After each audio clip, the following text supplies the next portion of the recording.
Hello दोस्तों, ADG का एक और शानदार नोबेल एक्सप्लेन वीडियो में आपका स्वागत है। और जैसे कि आपको पता है, यूजी फोनिक्स एम्पायर पहुंच चुका है और अभी न्यू एडवेंचर शुरू होने वाला है। और कहानी में अभी तक क्या हुआ वो आपको पता ही है। ब्लैक मून चैम्बर से होता है, चाहे यूजी चैम्बर को देखकर बोलता है कि मैं जानना चाहता हूँ आखिर ब्लैक मून चैम्बर का लीडर कौन था जो इतना अमेजिंग एम्पायर बिजनेस को कंट्रोल कर पाया। क्योंकि ये बिजनेस कोई ऐसा चीज नहीं है जिसे बस मनी से कंट्रोल किया जा सके। तभी बहुत लोगों को वहाँ देखने को मिलता है जो ब्लैक मून प्रोफान फॉर्मेशन को घूरने लगते हैं। और वह कोई कहता है कि आखिर इस खतरनाक जगह पर किस तरह का पर्सन घुस सकता है। चाहे कोई उसे कहता है कि कौन जा पाएगा वो तो पता नहीं, लेकिन अगर तुम जाना चाहते हो तो तुम्हें अपने पावर से प्रोफान फॉर्मेशन पर अटैक करना होगा। जिसके बाद प्रोफान फॉर्मेशन खुद लेवल को जांच करेगा और तुम्हें अंदर भेजेगा। और फिर आगे हमें पता लगता है कि वहाँ लो से हाई रैंक को कलर से डिवाइड किया गया। जैसे लो से हाई को कहा जाए तो पहले red, orange, yellow, green, blue and then purple. जहाँ ऑफ कोर्स रेड लोएस्ट है और पर्पल हाईएस्ट। सो जब कोई प्रोफाउंड एरे को पर्पल कर पाएगा तो उस पर्सन को ब्लैक मून चैम्बर के 7th फ्लोर पर भेजा जाएगा। तभी एक बंदा आके फॉर्मेशन को छूता है और वो रेड कलर को भी एमिट नहीं कर पाता है और वो थक हार कर गिर जाता है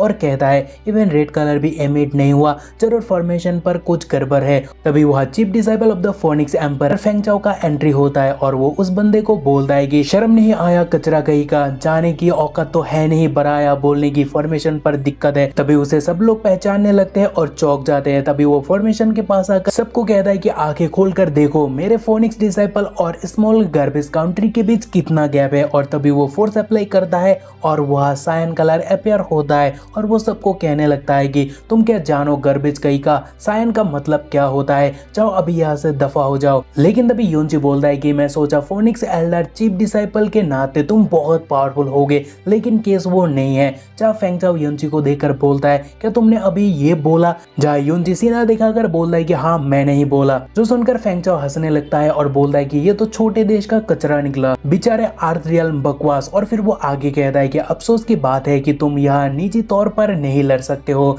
नहीं तो तुम्हें मारने के लिए मेरा एक उंगली काफी है। और अभी अगर तुम मेरे सामने 3 बार घुटने झुकाकर और सिर को पटक कर 3 बार चिल्लाकर दादाजी कहते हो, तब जाके मैं तुम्हें माफ करने के बारे में सोचूंगा। जहाँ यूनची भी लाइक क्यों ना हम एक शर्त लगाए, क्या वो करने का गुदा तुम्हारे अंदर है। और फिर भाई मनी मन सोचता है कि ये क्रिस्टल प्लेटफॉर्म स्ट्रेंथ को 3 एस्पेक्ट से जांच करता है, लाइक बोन एज, स्ट्रेंथ और प्रोफाउंड एनर्जी। और तीनों एस्पेक्ट पर मैं उससे आगे ही रहूंगा। जहाँ फेंग चाओ बोलता है कि तूने कहा मुझ में खुदा नहीं बेटा, तुम्हें अभी मुझसे कोई बचा नहीं सकता। और फिर वो आगे बोलता है कि अगर तुम सायन के ऊपर रिजल्ट लाते हो तो मैं तुम्हारे आगे झुककर 1000 बार तुम्हें ग्रैंडपा बुलाऊंगा, क्या ये ठीक है। जहाँ यूनची बोलता है कि बहुत बढ़िया। और जबकि शर्त लग चुकी है बट ये ब्लैक मून एसोसिएशन के क्षेत्र में बनाई गई है। सो सीनियर के टेस्टिमोनी के बारे में क्या ख्याल है जो हमें 7th फ्लोर से देख रहे हैं। तभी ऊपर ओल्ड मैन को देखने को मिलता है जो यूनची के सेंसेस को देखकर शॉक्ड होता है और बोलता है क्या वो मुझे सेंस कर पा रहा है। और फिर आगे कहता है इंटरेस्टिंग,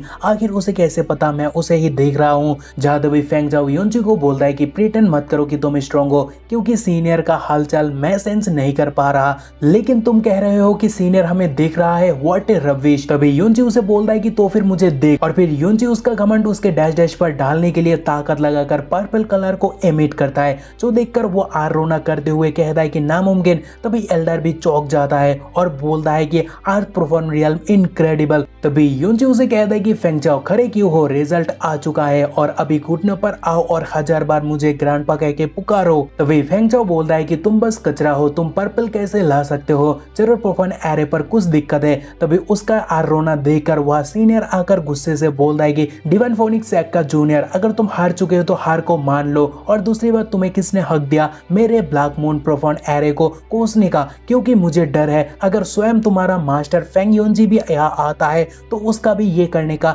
हिम्मत नहीं होगा। तभी वो और आर रोना करने लगता है, जहाँ सीनियर उसे उसका औकात फिर से याद दिलाता है, जो देखकर वो सीनियर को राइचियस के लिए शुक्रिया कहता है। बट मनी मन कहता है कि बुड्ढा गई का। और तभी सीनियर वह जजमेंट पास करता है कि यूनची सच में पावरफुल है। और उस बात को जब फेंग चाओ भी मान चुका है तो उसे घुटनों पे आने का जरूरत नहीं है। लेकिन वो सुनकर यूनची फेंगचाओ को कहता है, जबकि सीनियर ने कहा तुम्हें झुकने की जरूरत नहीं है, लेकिन तुम्हें यहाँ तुम्हारे फोनिक्स क्लोथ को उतार कर जाना होगा। जहाँ तभी वो कपड़ा उतार कर कहता है कि मेरे लिए वेट करना, क्योंकि मैं तुम्हें मार्सिलेस मौत मारूंगा। जहाँ यूनची भी लाइक मैं भी तुम्हारे बारे में सेम ही सोचता हूँ, और तभी वो जलील होकर उतारता है। तभी एक पोर्टल ओपन होता है जिसके थ्रू यूनची 7th फ्लोर पहुंचता है, जहाँ का सीनारियो बहुत ही अलग है जो आप देख सकते हो। जहाँ घुसते ही भाई कहता है कि बाहर से तो कुछ और ही लग रहा था, लेकिन अंदर से किसी फेरी टेल से कम नहीं है। तभी भाई फेरी टेल की फेरीज को देखता है। आई मीन तभी कुछ ब्यूटीज वहां आकर भाई को कहता है कि डियर गेस्ट, आपका स्वागत है black moon chamber of commerce पर,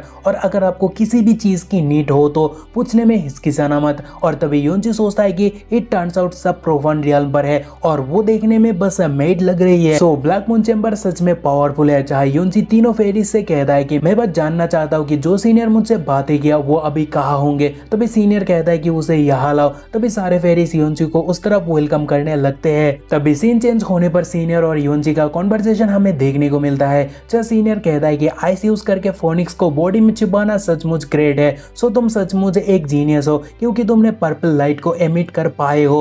चाहे यूनची सीनियर को शुक्रिया कहता है, और तभी सीनियर कहता है कि मैं आइस वाला बात नोटिस नहीं कर पाता अगर मैं पूरे तरह कॉन्सेंट्रेट ना करता। और फिर सीनियर आगे कहता है कि खैर इन बातों को अभी बंद करते हैं, क्योंकि तुम मेरे पास आए हो। सो ये बताओ ब्लैक मून पर तुम्हें क्या चाहिए? अगर तुम्हें कुछ चाहिए तो हम उसे ढूंढने में तुम्हारा पूरी कोशिश करेंगे। जहाँ यूनची कहता है कि मुझे फोनिक्स क्यूआई और टियन फैनू को चाहिए। तभी सीनियर रिंग से एक जेट पीस को निकल कर कहता है करेंटली ये ब्लैक मून का सबसे बड़ा प्योर नेचुरल जेट पीस है, जो देखकर यूनची का आंखें चमकने लगते हैं। और तभी ओल्ड मैन कहता है कि जहाँ तक बात रही फोनिक्स सनफ्लावर की, तो लिटिल फ्रेंड तुम बस 1 स्टेप लेट हो गए हो, क्योंकि 3 घंटे पहले फोनिक्स गॉड जोंग उसे लेकर गया। चाहे यूनची बोले क्या? जहाँ सीनियर कहता है कि लेकिन तुम्हें चिंता करने की कोई जरूरत नहीं है, क्योंकि 300 माइल दूर चैम्बर ऑफ कॉमर्स पर कल 3 बजे एक सेल है जहाँ तुम्हें फोनिक्स सनफ्लावर मिल जाएगा। अगर तुम्हें वो अर्जेंटली चाहिए तो तुम्हें अभी वहां के लिए निकलना चाहिए और रास्ते में केयरफुल रहना। चाहे यूनची कहता है कि इन्फॉर्मेशन के लिए थैंक यू सीनियर,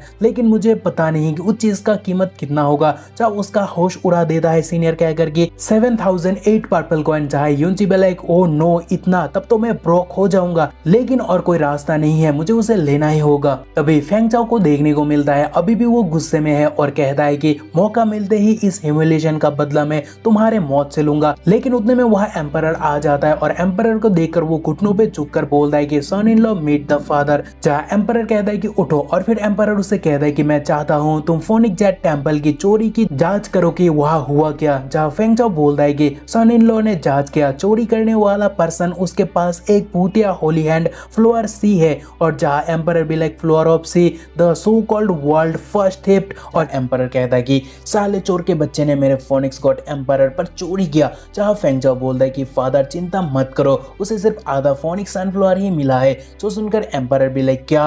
और फिर एम्परर आगे गुस्सा होकर बोलता है क्या तुम्हें लगता है मैं यानी फोनिक्स गॉड जोंग इस बात को जाने दूंगा? सो कान खोलकर सुन लो, चोर मिलते ही उसे उसी जगह मार डालना। जो सुनकर फेंग का फटता तो है, लेकिन वो ग्रीटिंग के साथ बोलता है मैं आपको निराश नहीं करूंगा। और फिर वो जाते जाते जोंग बोलता है कि मैंने सुना किसी ने तुम्हारा मजाक बनाया, लेकिन चिंता मत करना, बहुत जल्द ब्लू वाइंड एम्परर का नामो निशान नक्शे से मिटने वाला है। तभी एक अलग ही जगह पर फेंग को एक पर्सन को चोहाओ कहकर पुकारता हुआ देखने को मिलता है। चाहे चिहाओ कहता है कि यंग मास्टर बोलिए मैं आपका क्या मदद कर सकता हूँ। चाहे क्रीपी लुक के साथ वो बोलता है कि जाओ जाकर यूनची नाम के बंदे को ढूंढो और हो सके तो उसे मार डालो। जहाँ चिहाओ बोलता है जी हुजूर। तभी फेंगचाओ सोचता है कि यूनची तुम्हारा डेथ तो बस शुरुआत है, तुम बस देखते जाओ, इस अपमान के लिए पूरे कंट्री को तबाह करने वाला हूँ मैं। और तभी next day chamber of commerce पर एक खूबसूरत लड़की को देखने को मिलता है। चाहे उसे देखकर यूनची कहता है कि वो लड़की दरवाजे में जो है वो असलियत में स्प्रिट प्रोफान रियल पीक पर है। सो सीनियर ने मुझे धोखा नहीं दिया। और तभी वो लड़की उसे वेलकम करती है और वो भी अंदर के ओर जाने लगता है। और फिर सीन चेंज होने पर जो हमें देखने को मिलता है क्या ही बताऊं यार, मेरे पास लफ्ज ही नहीं है, तो आप खुद ही देख लो। और हाँ, वीडियो एंड तक देखना क्योंकि ये बस शुरुआत है। खैर तभी वो फेरी सबको कहती है कि डियर सर्स हमने आपको बहुत वेट करवाए। लेकिन तभी एक हवा से भरा एक पर्सन को देखने को मिलता है, जहाँ वो अलग ही तरह चीजों को देखकर बोलता है कि मेरी little Qi finally you are here, मैंने सच में तुम्हारे लिए बहुत वेट किया। जहाँ वो लड़की लाल होकर कहती है कि सर गोंगसुन आपके पास पैशन बिल्कुल भी नहीं है, लेकिन ये गर्ल आज सबको प्रॉमिस करती है कि आज के ट्रेजर से कोई डिसअपॉइंट होने वाला बिल्कुल भी नहीं हो। Then she start to clap और तभी दो और लड़की दो ट्रेजर को लेकर वहां आती है। तभी ट्रेजर गर्ल कहती है कि इस जेट केस पर दो पर्पल जेट मैरो क्रिस्टल है और इसका खासियत यह है कि purple crystal jet marrow 50,000 kg profound app को 200,000 घंटे तक फुल रख सकता है और अगर आप इसे स्पिरिचुअल कॉन्शियस के साथ स्पिरिचुअल वेपन से मार्च करते हो तो ये वेपन की इंटेलिजेंस को बहुत बढ़ा देता है। So dear sir 600 purple coins और हर किसी का प्राइस इंक्रीज होगा, लेकिन आप सबका हाथ आज धीरे धीरे उठ क्यों रहे हैं। जो सुनकर गॉन्गसुन सबको बोल रहा है कि दोस्तों मैं सारा कीमत चुकाने के लिए तैयार हूँ, सो कोई उंगली मत करना क्योंकि इससे मैं वेपन को बहुत तेज करूंगा। जो सुनकर सभी शॉक्ड होते हैं क्योंकि वो 600 पर्पल प्रोफन कॉइन्स एक झटके में उतारने के लिए रेडी है और वो उड़ाए भी क्यों ना, क्योंकि वो कारण होली सॉर्ड सैक मास्टर का बेटा जो है वो भी यंगेस्ट। तभी योंची बोली लगाने के लिए तैयार होता है मगर गॉन्गसन योंची का हालचाल देखकर सीधा 1000 की बोली लगा देता है, लेकिन वो सुनकर योंची पीछे नहीं हटता, वो भी 2000 लगा देता है। चाहे गॉन्गसन कहता है कि हो कौन तुम जो मेरे खिलाफ जा रहे हो, चाहे योंची कहता है कि मैं कौन हूँ, उससे तुम्हें कोई लेना देना नहीं है, लेकिन अगर तुम्हें वो चाहिए तो प्राइस को इंक्रीज करो। चाहे गॉन्गसन बोलता है कि मेरा बात मानो, उसके पीछे मत भागो, वो चीज यूजलेस है। तभी ट्रेडिंग गर्ल कहती है कि अगर और कोई प्राइस इंक्रीज करने में इंटरेस्ट नहीं हो तो ये चीज इस मिस्टीरियस बॉय को बिलोंग करेगा।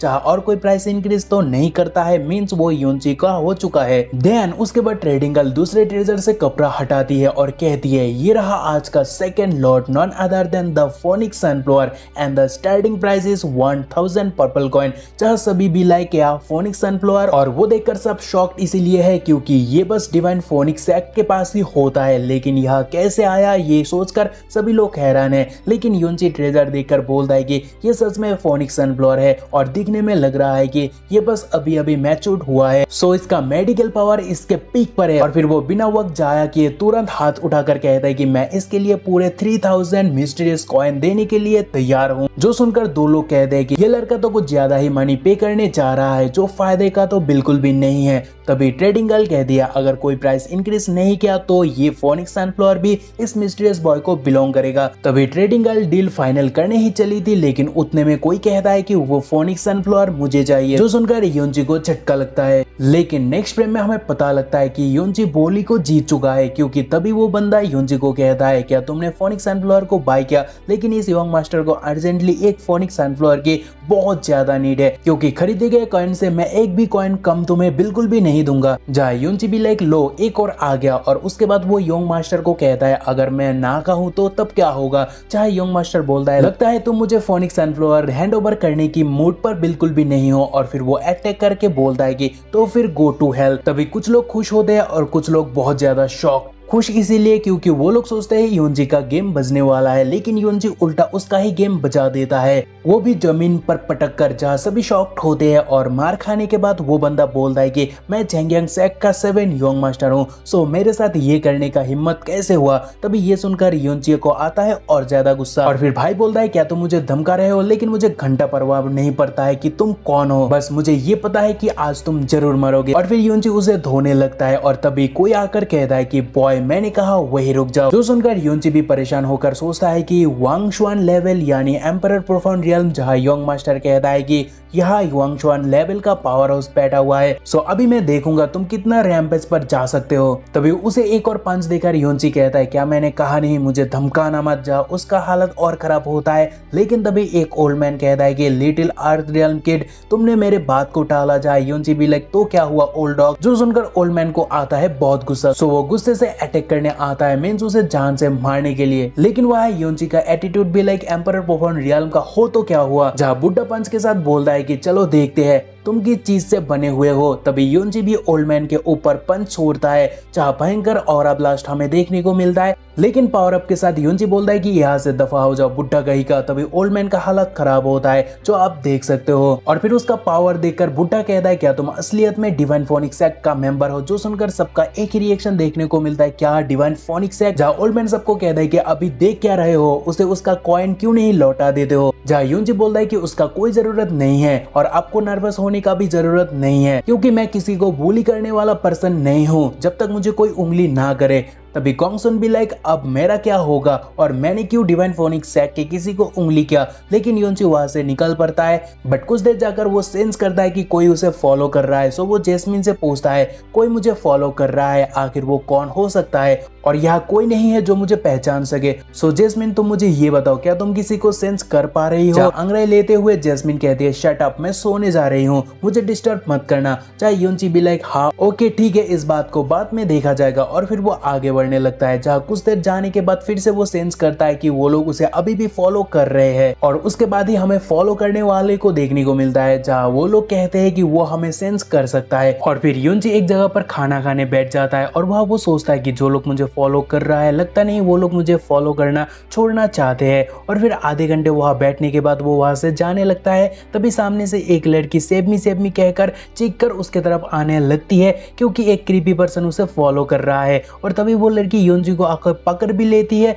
चाहे वो पर्सन योनची को बोलता है कि उस लड़की को जाने दो। चाहे योनची बोलता है कि तू यहाँ से चले जा, नहीं तो। तभी जैसे ही बोला नहीं तो, तभी वो पर्सन गुस्सा होकर बोलता है कि नहीं तो क्या, और फिर वो अटैक करने आता है। बट एक ही मार से योनची उसे सुलाकर गुड नाइट कहता है। और तभी वो लड़की योनची को अपना जान बचाने के लिए शुक्रिया कहती है, लेकिन योनची को पता था ये सारे मिलकर उसे पागल बना रहे थे, डैश डैश के बच्चे। सो वो लड़की के ऊपर भी पंच छोड़ता है, but she is damn fast. जो योनची के पंच से बचकर पीछे आती है और जो देखकर योनची भी बोलता है damn she is too fast. चाहे लड़की कहती है बस मुझे पकड़ने के लिए यही कर सकते हो। लेकिन तभी योनची वहां ड्रैगन सोल डोमेन को कास्ट करके कहता है कि नहीं मैं बहुत कुछ कर सकता हूँ। और जहां वो ड्रैगन सोल डोमेन पर ट्रैप होकर बोलने लगती है कि एक मामूली आर्थ्रोफोन असलियत में मुझे ट्रैप किया। और तभी योनची हद से ज्यादा करीब आ जाता है। चाहे वो लड़की भी लाइक आखिर तुम हो कौन और मुझे टारगेट क्यों कर रहे हो। जहाँ योनची उसकी चिक पकड़ लेता है, जो देखकर मुझे लगता है भाई तो थोड़ा ज्यादा ही नोटी हो रहा है। लेकिन तभी वो मुखौटा हटाने लगता है और बोलता है कि नॉनसेंस बातें मत करो और मुझे देखने दो तुम कौन हो। योनची जैसे ही उस शख्स का मुखौटा हटाता है वैसे ही वो अपना मुंह ढांकने लगता है, जो देखकर योनची बोलता है तुम अपने मुंह छुपा रहे हो, मतलब या तुम बहुत बदसूरत हो, नहीं तो अपना आइडेंटिटी लोगों से छुपा रहे हो। तभी भाई मैं तो डूब गया, क्योंकि साला लड़का निकला और वो योनची को कहा बदसूरत होगा तेरा खानदान। तभी वो देखकर योनची भी डर जाता है एंड ही भी लाइक अरे मैया ये क्या देख लिया। और वो उसे जोर का पंच देकर कहता है दोबारा ऐसे हरकत करके मेरे सामने मत आना। चाहे वो बंदा बोलता है क्या तुम मुझे इस तरह जाने दे रहे हो, क्या तुम मुझे पूछोगी नहीं मैं तुम्हें क्यों फॉलो किया। चाहे योनची कहता है तुम्हें जाने दे रहा हूँ क्योंकि तुम्हारे आंखें देखकर मुझे लग रहा है तुम उतना बुरा हो नहीं तो क्या तुम्हें लगता है मैं अभी तक जिंदा रखता तुम्हें, और ऊपर से तुम मुझसे फोन एक्सप्लोर भी नहीं ले सकते हो। चाहे वो बोलता है कि तुम्हें कैसे पता। चाहे योनची बोलता है स्मेल, और फिर वो आगे बोलता है तुम्हारे पास वॉल्केनिक गॉल स्मेल है, साथ ही लॉन्गी ग्रास और भी मेडिसिनल मटेरियल, और जबकि तुम मुझे किसी को बचाने के लिए फॉलो कर रहे थे वो भी मुझे मारे बिना सोचकर, तो मेरा भी हक बनता है कि मैं तुम्हारे लिए चीजों को डिफिकल्ट ना करूं। तभी वो बंदा सोचता है कि सिर्फ स्मेल से उसने मेरे बारे में इतना कुछ पता लगा लिया, सो अगर चुराने से काम नहीं बनता तो फिर मुझे कुछ करना होगा। और तभी वो उठ जाता है, जो सेंस करके योनची बोलता है कि अभी भी गिव अप नहीं करना है क्या।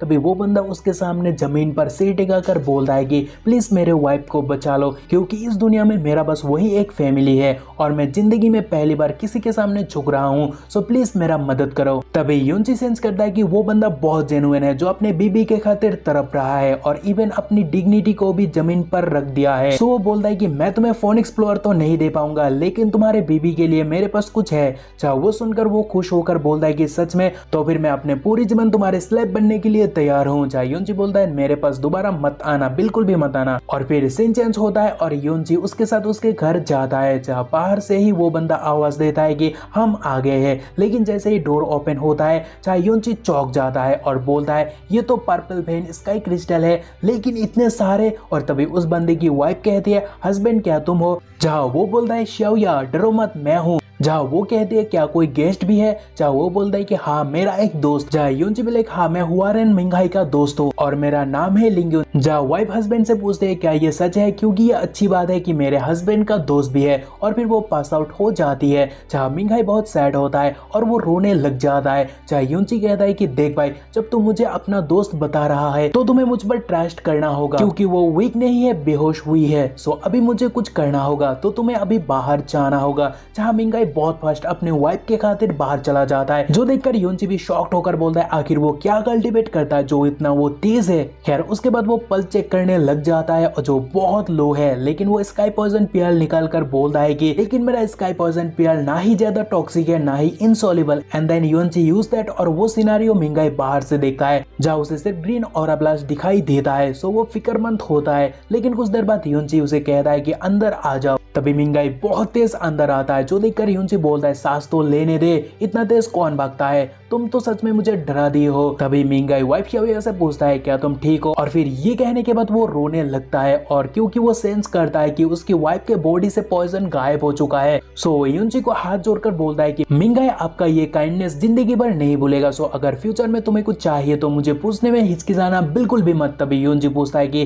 क्या वो मूवमेंट टेक्निक जो तुमने यूज किया वो पास डाउन हो सकता है, जहाँ मिंगाई बोलता है कि लाइटनिंग मिराज मेरे फैमिली का सबसे एक्सट्रीम सीक्रेट है। जो सुनकर भाई योंची वहां से चले जाने लगता है, बोलकर कि फैमिली सीक्रेट किसी को भी बताना नहीं चाहिए। और फिर वो एक शीशी फेंक कर बोलता है कि पहले तुम पर गुस्सा होने के लिए मैं माफी मांगता हूँ। और फिर वो इसके बाद बोलता है कि ये रख लो, ये बहुत काम आएगा। और फिर वो बाहर आता है जहाँ जैस्मिन कहती है मैंने कभी नहीं सोचा जो इंसान को गाजर मूली की तरह काटता है वो किसी अजनबी को बचाने वाला भी है। जहाँ योंची बोले देखा मैं एक अच्छा इंसान हूँ। तभी योंची सेंस करता है कि उसके ऊपर कोई पावरफुल बंदा अटैक करने के बारे में सोच रहा है। जहाँ जैस्मिन कहती है भाग योंची भाग, ये बहुत खतरनाक है। तभी योंची बोलता है नॉट गुड, क्योंकि उसके ऊपर अटैक हो चुका था, लेकिन सामा वो अटैक से बचता है। लेकिन ब्लास्ट को देखकर योंची सोच में पड़ जाता है कि फोनिक्स फ्लेम क्या डिवाइन फोनिक्स एक्ट मुझे ऑलरेडी डिस्कवर कर चुका है। और तभी अटैक करने वाला पर्सन को देखने को मिलता है जिसे फैंग ने ऑर्डर दिया था कि योंची को मार डालो। और भयंकर एंट्री के साथ वो योंची को बोलता है क्या तुम्हें लगता है तुम मुझसे बच सकते हो। And then he start to strike, जो देखकर योंची बोलता है ये बहुत तेज है। और तभी जैसे वो स्ट्राइक करने वाला था तभी हैंड साइन यूज करके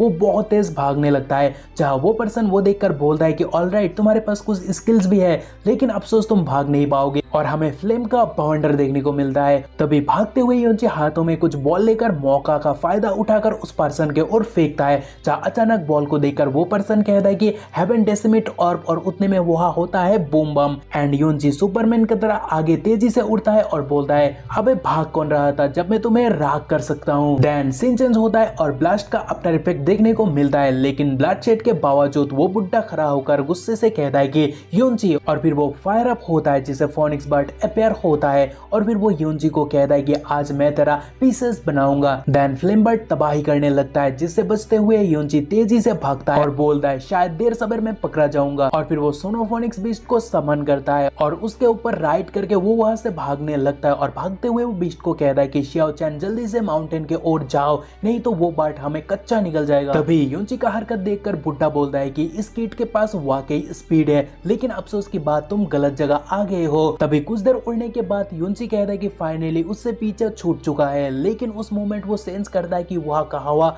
बहुत गर्म हो चुका है। सो वो कहता है कि आखिर यहाँ का हवा गर्म क्यों हो रहा है। जैस्मिन कहते हैं क्योंकि यहाँ बहुत ही प्रोफाउंड फाउंडेशन है जो ऑलमोस्ट इस माउंटेन को कवर करता है। जहाँ योंची कहता है कि आखिर इससे भी ऊपर ये फॉर्मेशन और कितने माउंटेन को कवर करता है। और फिर वो वहाँ का पेड़ पौधा को देखकर बोलता है कि अब कोई शक नहीं रहा, आखिर सब यहाँ लाल क्यों है। तभी जैस्मिन कहती है ये स्किल बस डिवाइन फोनिक्स वालों के पास ही है, सो ये जगह बहुत खतरनाक है, तो तुम्हें केयरफुल रहना होगा। तभी माउंटेन के ऊपर से दुश्मन हंसने लगता है और बोलता है भागो, जितना हो सके उतना भागो, मैं भी तो देखूं आखिर तुम कितना भाग सकते हो। जहाँ योंची बोले कि ये कैसे मुमकिन है। जहाँ जैस्मिन कहती है इस प्रोफाउंड फॉर्मेशन के अंदर एक घोस्ट है, लेकिन तभी योंची फिर भी कहता है कि इतना तेज। और फिर वो शियाओचैन को भागने बोलता है, बट बुड्ढा सामने आकर बोलता है कि कहाँ भागना चाहते हो, लेकिन शियाओचैन के साथ वो उड़ने लगता है, जो देखकर वो आगे रिएक्ट करता है योंची देख मेरे पास फोनिक ग्रेट एरे का टोकन है, सो तुम मेरे हाथों से नहीं बच पाओगे। क्योंकि वो देख पा रहा है कि योंची कहाँ जा रहा है उस टोकन की मदद से।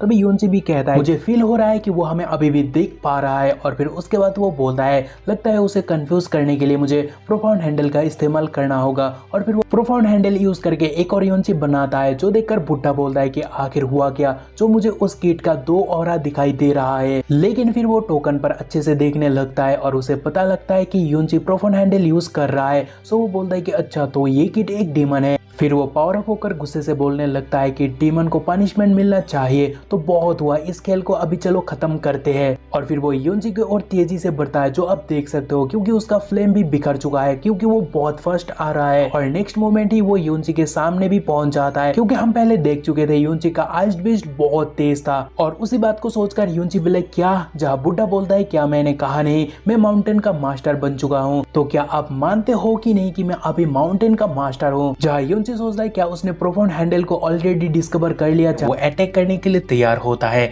बट वो बोलता है कि चाहे कीमत क्या भी क्यों ना चुकाना पड़े, मुझे उस पर्सन को रास्ते से हटाना होगा। लेकिन वो पर्सन फायरबॉल के साथ बोलता है अभी डीमन कहेगा, अभी भी तुझे लड़ना है, लेकिन तू यहाँ से बच नहीं पाएगा। तभी फायरबॉल को रोकने के लिए योंजी बहुत तेज शॉट को घुमाने लगता है, बट फिर भी उससे वही ज्यादा चोटिल होता है। और फिर योंजी बोलता है ये बात तो वांगशुआन रियल्म का और दी है। और तभी उस पर्सन को देखने को मिलता है जो योंजी को सही सलामत देकर बोलता है एक मामूली अर्थ प्रोफाउंड रियल्म का डीमन मुझे मेरा 40% पावर यूज करने में मजबूर किया। सो अभी मैं आश्चर्य नहीं हूँ कि प्रिंस क्यों तुम्हें मिटाना चाहता है। चाहे योंजी भी लाइक क्या सचमुच फेंग शिचन का चौपी था। और फिर वो शॉट उठाकर फिर से पावर अप होने लगता है। तभी वो पर्सन भी फायर के साथ बोलता है अब मर। तभी एक साइड से ब्लू यानी योंजी और दूसरे साइड यानी बुड्ढे का योलोरा एक दूसरे को मारने आता है, जो कि काफी प्लीजिंग था तो मेरे लिए। बट आपको कैसा लगा वो हमें कमेंट करके बताना। खैर तभी जैसे ये आइस बीस्ट को लेकर योंजी उस पर्सन से लड़ने आता है, तो वो पर्सन वो आगे खड़ा कर देता है और बीस्ट के ऊपर अपना पैर रखकर बोलता है एक मामूली कमजोर बीस्ट का इतना हिम्मत, वो भी मेरे सामने आ गया। जहाँ बीस्ट को देखकर योंजी बहुत दुखी होता है और बोलता है उसे जाने दो वरना।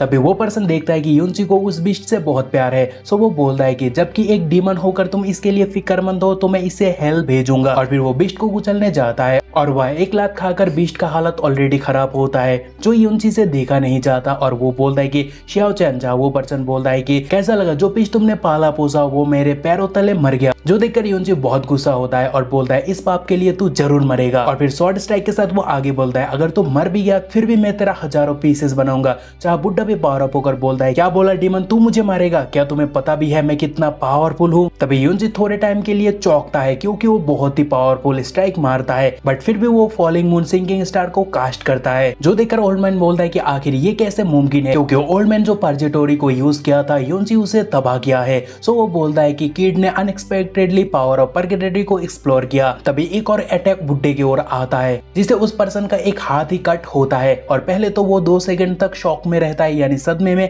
लेकिन नेक्स्ट मोमेंट वो दर्द के मारे चीखने लगता है। और फिर वो गुस्से से योंजी को कहता है कि अब तू पक्का मरेगा। चाहे योंजी बोलता है जो यहाँ मरेगा वो मैं नहीं, वो है तू। और फिर वह दोनों लड़ने लगता है, जहाँ बुड्ढे योंजी पर भारी पड़ता है और मार खाकर योंजी पीछे आकर पैर पर टकराता है। और फिर वो आगे बोलता है ये ओल्ड मैन आखिर किस चीज से बना है। और फिर से वो उठकर बोलता है कि अगर तुम मुझे उकसाते हो तो तू पक्का मरोगे। जहाँ पावर अप के साथ बुड्ढा बोलता है कि नॉनसेंस बातें मत करो क्योंकि डीमन आज तुम्हारा तकदीर मैं लिखूंगा। तभी योंजी स्ट्राइक मारता है और फिर हमें फिर से ब्लू वर्सेस येलो और ब्लास्ट देखने को मिलता है। तभी योंजी का डिमोनिक मार्क अपेयर होता है और वो बोलता है कि श्वांगैंग गेट अप। और तभी ह्यूज ऑरा मॉन्स्टर अपेयर होता है, जहाँ वो पर्सन बोलता है कि मैंने तो उसे इग्नोर ही किया, लेकिन बचने के लिए मुझे अभी यहाँ से भागना होगा। चाहे योंजी ड्रैगन से उसे लपेट कर बोलता है क्या भागना है। और फिर योंजी श्वांगैंग से उसका सोल को कंट्रोल करने के बारे में सोचता है, जहाँ दर्द को सहकर भी ओल्ड मैन बोलता है कि मेरा सोल चाहिए बट वो नहीं हो पाएगा क्योंकि मैं डिवाइन फोनिक्स एक्ट का मेंबर हूँ और तुम्हारा इतना हिम्मत। लेकिन वह योंजी बोले कि मुझे फर्क नहीं पड़ता।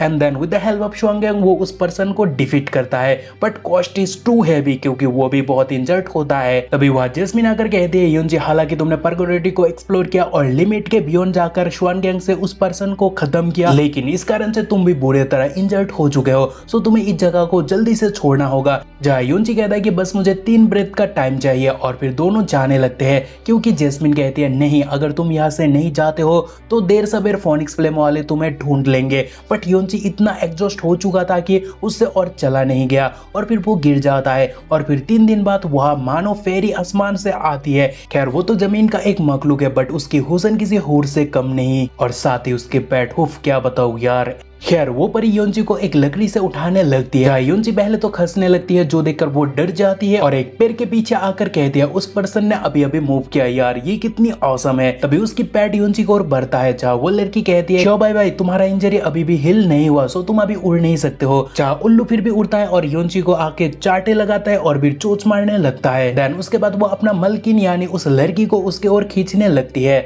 जहाँ वो बर्ड से कहती है क्या तुम मुझे उस पर्सन का मदद करने कह रहे हो। जहाँ जहाँ बार्ट भी लाइक यप, हालांकि वो बोलता नहीं बट एक्सप्रेस जरूर करता है। तभी उसे एक पील देकर वो लड़की बोलती है तो फिर ठीक है, ये श्वानवान पील है जो मुझे मेरे पापा ने दिया, जो कि बहुत पावरफुल पील है। तभी पील लाकर वो बार्ट योंजी के मुंह पर डालता है। जहाँ कुछ देर बाद वो लड़की फिर से योंजी को उस लकड़ी से टच करता है, लेकिन मजे की बात योंजी उसी वक्त अचानक होश में आ जाता है, जो देखकर वो फिर से डर जाती है और फिर से पेड़ के पीछे आके छुप जाती है और कहती है वो पर्सन फिर से मूव किया। तभी योंजी उठ तो जाता है बट उसका सर अभी भी बहुत दुख रहा है और सामने का नजारा देखकर वो बोलता है कि मैं कहाँ हूँ, और फिर वहाँ का ऑरा फील करके बोलता है यहाँ तो बहुत रिच ऑरा है, और फिर अपने आप को छूकर बोलता है कि अजीब बात है, मेरा इंजरी लगभग हिल हो चुकी है, लेकिन अजीब बात इसीलिए है क्योंकि मेरा डाव खुद से इतना तेज है, कभी भी मुझे हिल नहीं कर सकता था, लेकिन मैं इतना हिल कैसे हो गया। और फिर वो आगे कहता है क्या ये कमाल यहाँ का रिच ऑरा का है, और फिर वो आगे बोलता है चलो इस बारे में बाद में सोचेंगे, लेकिन जबकि सामने इतना खूबसूरत नदी है तो इसमें पहले नहा लेते हैं। और फिर बेशरम भाई कपड़े उतार कर खुशी से फेंकता है और फिर मस्त नंगा होकर वह नदी में कूद पड़ता है। बट गेस व्हाट, वो लड़की अभी भी वही है and she be like oh God, आखिर वो क्या कर रहा है, एंड उसकी फेस लाल हो जाती है। लेकिन नहाते हुए योंजी खुशी से बोलता है कि मुझे पता नहीं था मेरा स्किल इतना इम्प्रूव हो चुका है, जो लड़की से देखा नहीं जा रहा क्योंकि उसे लगा वो फिर से बाहर आ रहा है, वो भी नंगा। तभी योंजी वहाँ ध्यान लगाता है और बोलता है लास्ट बैटल के बाद मेरा पावर लगभग पहले से 30% इंक्रीज हो चुका है, और फिर आंखें खोलकर वो आगे बोलता है कि चलो अभी देखते हैं मेरा फ्रोजन इन डिवाइन आर्ट कहां तक पहुंचा, और फिर वो पूरी नदी को ग्लेशियर पर यानी क्रिस्टल पर बदल देता है और बोलता है कि ये भी काफी इंप्रूवमेंट लाया है। और तभी ठंड के मारे लड़की भी लाइक ये तो सच में स्नो है। जहाँ वो सुनकर योंजी भी लाइक क्या फोनिक्स का कोई यहाँ है, और फिर वो तुरंत कपड़ा पहन लेता है और उस लड़की पर अटैक करता है, बट उसकी एब्सोल्यूट ब्यूटी को देखकर वो कुछ नहीं कर पाता, लेकिन ब्लास्ट करते हुए बोलता है क्या तुम फेरी रियल्म का फेरी हो। जहाँ लड़की भी लाइक नहीं वो केस नहीं है। जहाँ योंजी बोलता है नहीं आप डेफिनेटली एक फेरी हो, जहाँ मैं भी योंजी के साथ बिल्कुल सहमत हूँ। तभी योंजी का फ्लर्टिंग देखकर जैस्मिन कहती है कि योंजी ठगी गई का। तभी योंजी जैस्मिन को इग्नोर मार के फेरी को बोलता है कि हेलो देयर, सॉरी मैं अपने आप को इंट्रोड्यूस करना भूल ही गया, so let me introduce my self, मेरा नाम है फेंग लिंगयोन। चाहे वो लड़की कहती है कि मेरी नाम है फेंग शिवार और तुम मुझे शिवशु बुला सकते हो। और फिर वो शिवशु आगे कहती है कि एक बात और, क्या आपने अभी अभी वो सुनो क्रिएट किया, और अगर किए हो तो आखिर आइस एट्रीब्यूट प्रोफान आर्ट्स आप कैसे जानते हो, क्योंकि फोनिक्स सैक में तो छोड़ो इस रीजन में भी इस टेक्निक को कोई प्रैक्टिस नहीं करता है। जहाँ योंजी बात को टालने के लिए बोलता है कि ऐसा इसीलिए क्योंकि जब मैं छोटा था तभी मुझे अंडरकवर एजेंट के हिसाब से ब्लू वाइन नेशन भेजा गया, सो मुझे मेरा पहचान छुपाने के लिए इस टेक्निक को सीखना पड़ा। तभी बाहें फैलाकर शिवशु कहते हैं कि तब तो ब्लू वाइन पर बहुत सारा स्नो होगा, मीन शी लाइक्स आइस। जो देखकर योंजी बोलता है कि हाँ शिवशु चिंता मत करो, क्योंकि अगर स्नो देखना चाहते हो तो मैं आपको हजारों मीलों तक फैला हुआ आइस ब्लू वाइन नेशन पर दिखाने ले जा सकता हूँ। जो सुनते ही शिवशु बहुत खुश होती है और कहती है हुर्रे,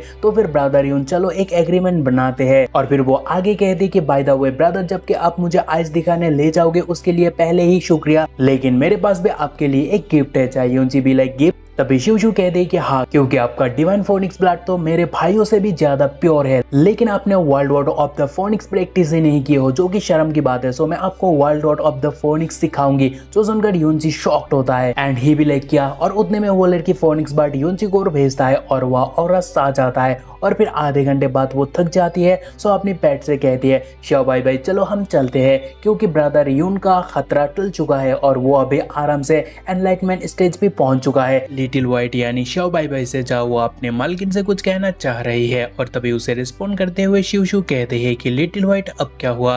तभी वो योंजी को देखकर चौंक जाती है, क्योंकि उसके चारों ओर आग सा जाता है और फोनिक्स राइज होने लगता है, और इस ब्रेक थ्रू के बीच योंजी खड़ा होता है, जो देखकर शिवार दंग रहती है, क्योंकि उसे पता है कि योंजी ने क्या ऐसी किया है। सो वो आगे कहती है कि big bro Yun heaven golden mark, क्या आप सचमुच एक घंटे में world out of the phoenix profane art को अचीव कर चुके हो। और फिर वो आगे कहती है हाँ यही बात है। और फिर वो अपने आप से कहने लगती है क्या मैं इतनी डम हूँ जो मुझे सेम चीज करने में कितना दिन लग गया था, बट बिग ब्रो यून बस एक घंटे में कर दिखाया। और उतने में एक मोती चमकने लगता है और वो देखकर वो डर जाती है और कहती है ये तो बुरा बुरा बात है क्योंकि रॉयल फादर यहाँ है। सो यूनची से कहती है कि ब्रो तुम्हें अभी यहाँ से जाना होगा, क्योंकि अगर रॉयल फादर के साथ तुम्हारा मुलाकात हुआ तो वो तुम्हारे लिए बुरा होगा। तभी यूनची बोलता है श्योर, मैं हेवन का बहुत शुक्रगुजार हूँ क्योंकि हेवन ने मुझे तुमसे मिलने का मौका दिया। सो मैं अपना प्रॉमिस एक दिन जरूर पूरा करूंगा और तुम्हें बर्फ दिखाने ब्लू वाइन नेशन ले जाऊंगा। और फिर यूनची डिवाइन फोनिक्स माउंटेन छोड़कर डिवाइन फोनिक्स सिटी आता है और एक जगह पर वो फोनिक्स हेलियंटस को यूज करके स्काई प्रोफॉन यूनिवर्सल पैलेट को रिफाइन करके उसे निकल जाता है और उसमें 5 दिन गुजर जाता है। और 5 दिन बाद वो जगता है और बोलता है कि अभी मुझे कुछ टाइम चाहिए स्काई प्रोफॉन रियल्म पहुंचने के लिए। एंड देन वो जेस्मिन से पूछता है कि मुझे प्रैक्टिस में कितना दिन लग गया।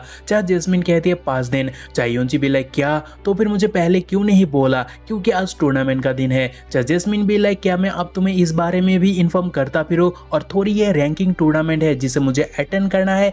चाहे यूनची भी लाइक वो शिट, और फिर वो बहुत तेज भागने लगता है और भाग भाग कर एंट्रेंस पर आकर बोलता है कि फोनिक्स सेक्ट में आ गया। और फिर वो पेविलियन आकर आगे देखने लगता है जहाँ कुछ लोग भी है और वो देखकर यूनची आगे सोचता है कि हर नेशन का एक खुद का सीटिंग एरिया है सिवाय ब्लू वाइन को छोड़कर, और ये चीज मुझे पसंद नहीं है। तभी वह एम्परर का एंट्री होता है उसका बेटा बेटी के साथ, जिसे देखकर एक बंदा खुशी से कहता है कि हे एवरीवन वो देखो प्रिंसेस। लेकिन यह प्रिंसेस को देखकर यूनची दंग रह जाता है क्योंकि princess is none other than Shiver, जो देखकर यूनची का मुंह खुला का खुला रह जाता है और हमें एक ह्यूज फोनिक्स देखने को मिलता है।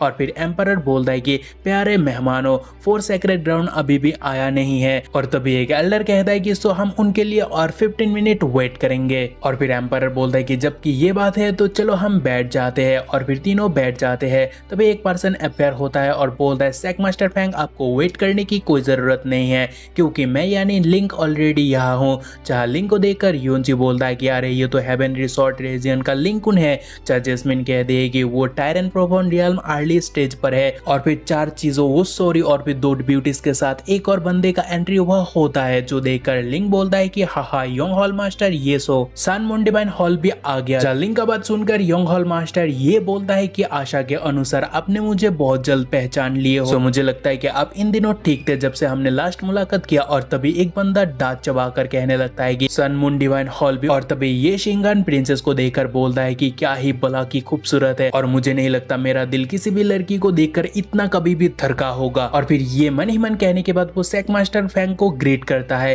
एंड देन कमीना फिर सोचता है कि मेरे पास वे है तुम्हें कुछ दिनों में अपने बिस्तर पर लाने के लिए। और फिर वो बैठ जाता है, लेकिन उसके दोनों लड़की से कहता है कि तुम दोनों बैठना मत क्योंकि प्रिंसेस के कंपेयर में तुम दोनों कचरा हो। तभी एक लड़की जो कि ऑडियंस है वो कहती है देखो वो कितनी खूबसूरत है। तभी हमें एक और भला की खूबसूरत सुप्रीम ओशियन पैलेस की जी कैनरू को देखने को मिलता है और उसे देखकर सेक मास्टर शीमिंग को बोलता है कि शीमिंग तुरंत उसे वेलकम करो।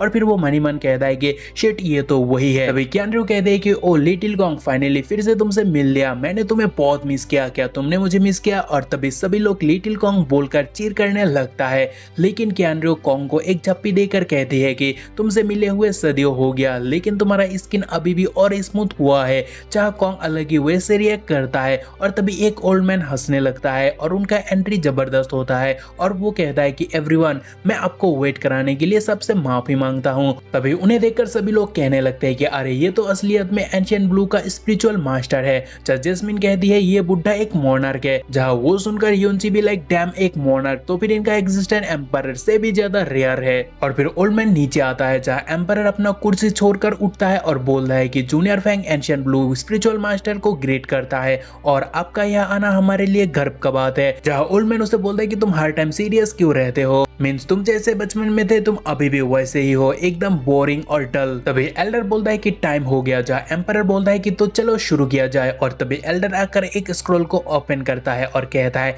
एवरीवन जैसे ही कल प्रीमोडियल ऐप ओपन होने वाला है सो आज हमें टॉप 3 को फाइंड आउट करना होगा। सो टूर्नामेंट को तेजी से आगे बढ़ाने के लिए हम इंडिविजुअल बैटल को छोड़कर टीम बैटल कंडक्ट करेंगे। और जबकि यहाँ 7 नेशन है तो फोनिक्स एक डायरेक्टली एडवांस होगा। सो उसके बाद 6 नेशन हमारे सेक के खिलाफ होगा और अगर वह कोई नेशन जीतता है तो उसे इस टूर्नामेंट का विनर माना जाएगा। और फिर एल्डर नेविटाइट वर्सेस ब्लू वाइंड अनाउंस करता है और उतने में सारे नेविटाइट का बंदा तगड़ा एंट्री मारता है। जहाँ उन्हें देखकर एक बंदा बोलता है कि अगर मैं गलत नहीं तो वो बीच वाला हन रियो है जो एक एम्पायर प्रोफॉन 2nd लेवल पर है। और फिर बाकी लोग भी बोलने लगता है, लेकिन बस वही नहीं बाकी का भी स्काई प्रोफॉन रियल का है, मीन्स वो लोग बहुत ही ताकतवर है। सो इन्हें देखकर ब्लू वाइंड का तो ऑलमोस्ट पट गया होगा। सो आई थिंक वो लोग अभी यहाँ आने वाला नहीं है। जो सुनकर एल्डर बोलता है कि उनके आने से या ना आने से कोई फर्क नहीं पड़ता, क्योंकि ऐसा भी नहीं है कि उनके आने से रिजल्ट में कुछ फर्क पड़ने वाला है। और फिर एल्डर आगे बोलता है जबकि ब्लू वाइन से कोई अपेयर नहीं हुआ सो हम उनके बिना ही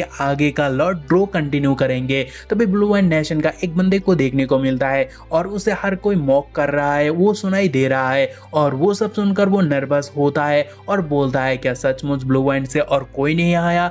आखिर कौन उनके इंसल्ट के खिलाफ जाएगा, क्योंकि मुझे तो और सहन नहीं हो रहा। और तभी फिर से एल्डर को देखने को मिलता है जहाँ एल्डर बोलता है कि मेरे 3 गिनने के बाद भी अगर कोई ब्लू वाइन से अपेयर ना हुआ तो वो लोग डिस्क्वालीफाइड हो जाएंगे। और फिर एल्डर गिनती चालू करता है, लेकिन तभी पहले फायर फ्लैक्स देखने को मिलता है क्योंकि योंजी बहुत तेज उस तरफ आ रहा है और उस तरफ आते हुए वो बोलता है कि वेट, किसने कहा ब्लू वाइन नेशन पार्टिसिपेट नहीं करेगा? और फिर भाई डैम हैवी शॉट के साथ गजब का एंट्री मारता है और बोलता है ब्लू वाइन नेशन को रिप्रेजेंट करने मैं यानी यूनजी आ चुका हूँ। तभी यूनजी को देखकर शिवार कह दे कि अरे ये तो ब्रो यून है, जहाँ वो बंदा बोलता है अरे ये तो बिग ब्रो है। और फिर फेंग शिमिंग गुस्से से बोलता है कि तूने असली में यहाँ आने का हिम्मत किया। लेकिन तभी नेवी डाइट का बंदा बोलता है कि अब ये कौन है? जहाँ दूसरा बंदा बोलता है कि वो अर्थ प्रोफाउंड रियल्म का है, सच में वो लड़ने का हिम्मत कर रहा है। और फिर वो मोटे बंदे को बोलता है कि आपका फर्ट ही काफी है उसे खत्म करने के लिए। तभी तीसरा बंदा बोलता है कि सालों पहले जो मेरा पावर था वही काफी था उसे तबाह करने के लिए। चाहे यूनजी गुस्सा होकर बोलता है कि एस के झुंड, और फिर वो बहुत तेज उनके ओर बढ़ता है, वो भी फक अप कहकर, और उसका रफ्तार देखकर लोग बाग हैरान होने लगते हैं।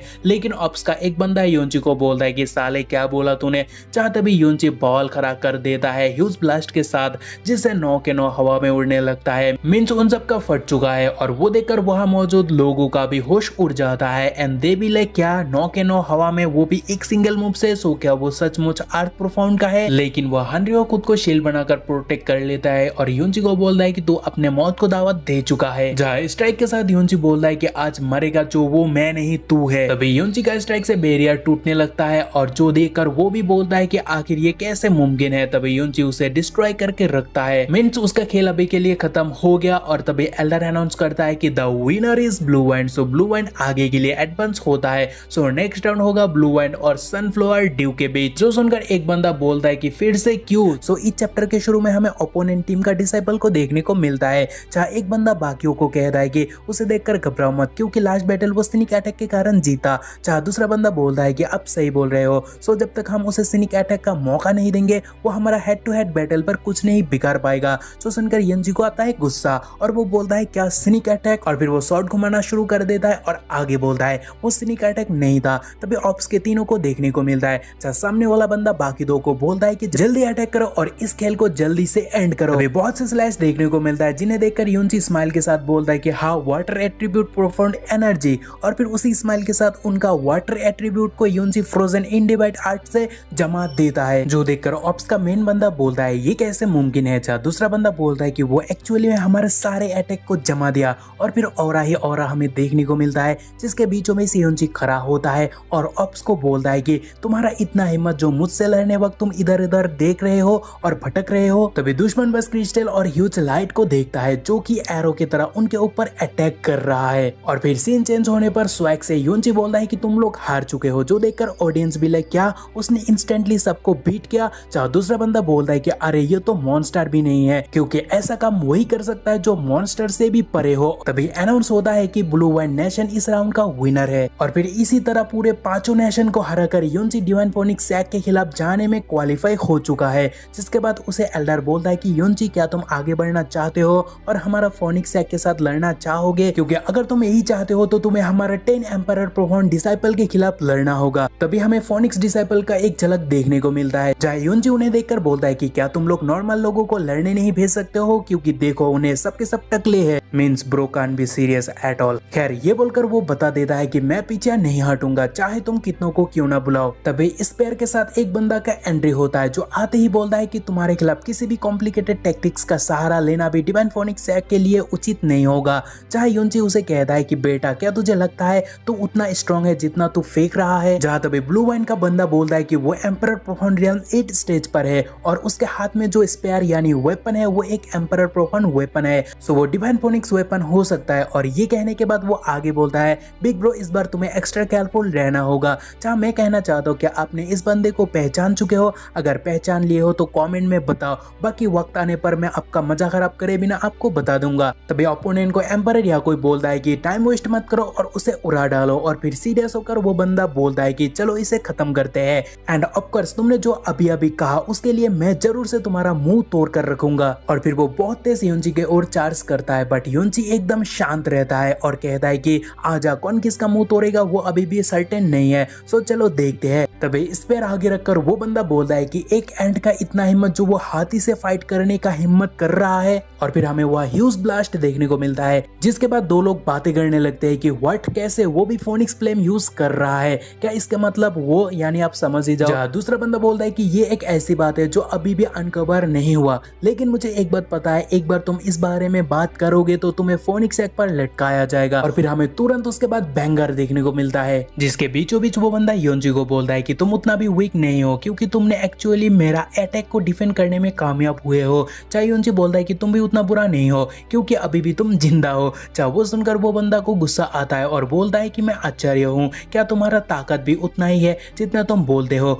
लेकिन खैर जो भी हो, तुम्हें और मौका नहीं मिलेगा, क्योंकि मैं इस गेम को यहाँ खत्म करने जा रहा हूँ। और फिर वो फोनिक्स फ्लेम को इग्नाइट करता है। चाहे वो देखकर योंजी शॉक्ड होता है, क्योंकि जैसे जैसे वो फोनिक्स फ्लेम को इग्नाइट करने लगता है वैसे योंजी का फोनिक्स फ्लेम भी उसके ओर जाने लगा है। और फिर उसके बाद ह्यूज फ्लेम को वो स्पेयर से मार्च करके योंजी को कहता है कि अब मरो, जो देखकर शिवार घबरा जाती है और मन ही मन कहते हैं कि ये move early stage Titan realm का हो सकता है, सो बिग ब्रो यून आपको एक्स्ट्रा केयरफुल रहना होगा। तभी पावर अप के साथ योंजी बोलता है कि तुम बस मुझे ड्रीम पर मार सकते हो, क्योंकि भाई बीस्ट मोड ऑन कर चुका है, क्योंकि ही कास्ट हेवनली उल्फ स्लैश, और तभी उसके ऊपर फोनिक्स फ्लेम आने लगता है। लेकिन तभी हेवनली उल्फ स्लैश से भाई फ्लेम को काट कर रखता है, जिससे उस बंदे का हालत खराब होता है और वो बंदा बोलता है कि you actually broke my move, और असलियत में मैं हार चुका हूँ। जहाँ तभी फायर होकर योंजी बोलता है कि सो लगता है सो कॉल्ड एंड ने एक हाथी को मार गिराया। और फिर आगे वो किलिंग इंटेंट के साथ उसे आगे बढ़ते हुए बोलता है कि एक एंड तुम्हें काट भी सकता है। तभी उस बंदे को उसका मौत दिखाई देता है और योंजी उसे मार भी देता, बट तभी एल्डर आकर उसे बचा लेता है। और फिर योंजी को बोलता है क्या तुम मरना चाहते हो। जहाँ योंजी बोलता है कि अच्छा, तो रेफरी खुद को बैटल पर कूदने से रोक नहीं पाया। और फिर वो आगे बोलता है इसका मतलब आप सरेंडर कर चुके हो, है ना, तो क्या आप मानते हो कि ब्लू वाइन नेशन से आप हार चुके हो। जैसे एल्डर कहता है तेरा, तो उतने में योंजी शॉट को जमीन पर गाड़ता है और फिर आगे बोलता है क्या हुआ, जल्दी से मैच का रिजल्ट अनाउंस करो, क्योंकि मेरा टाइम बहुत कीमती है,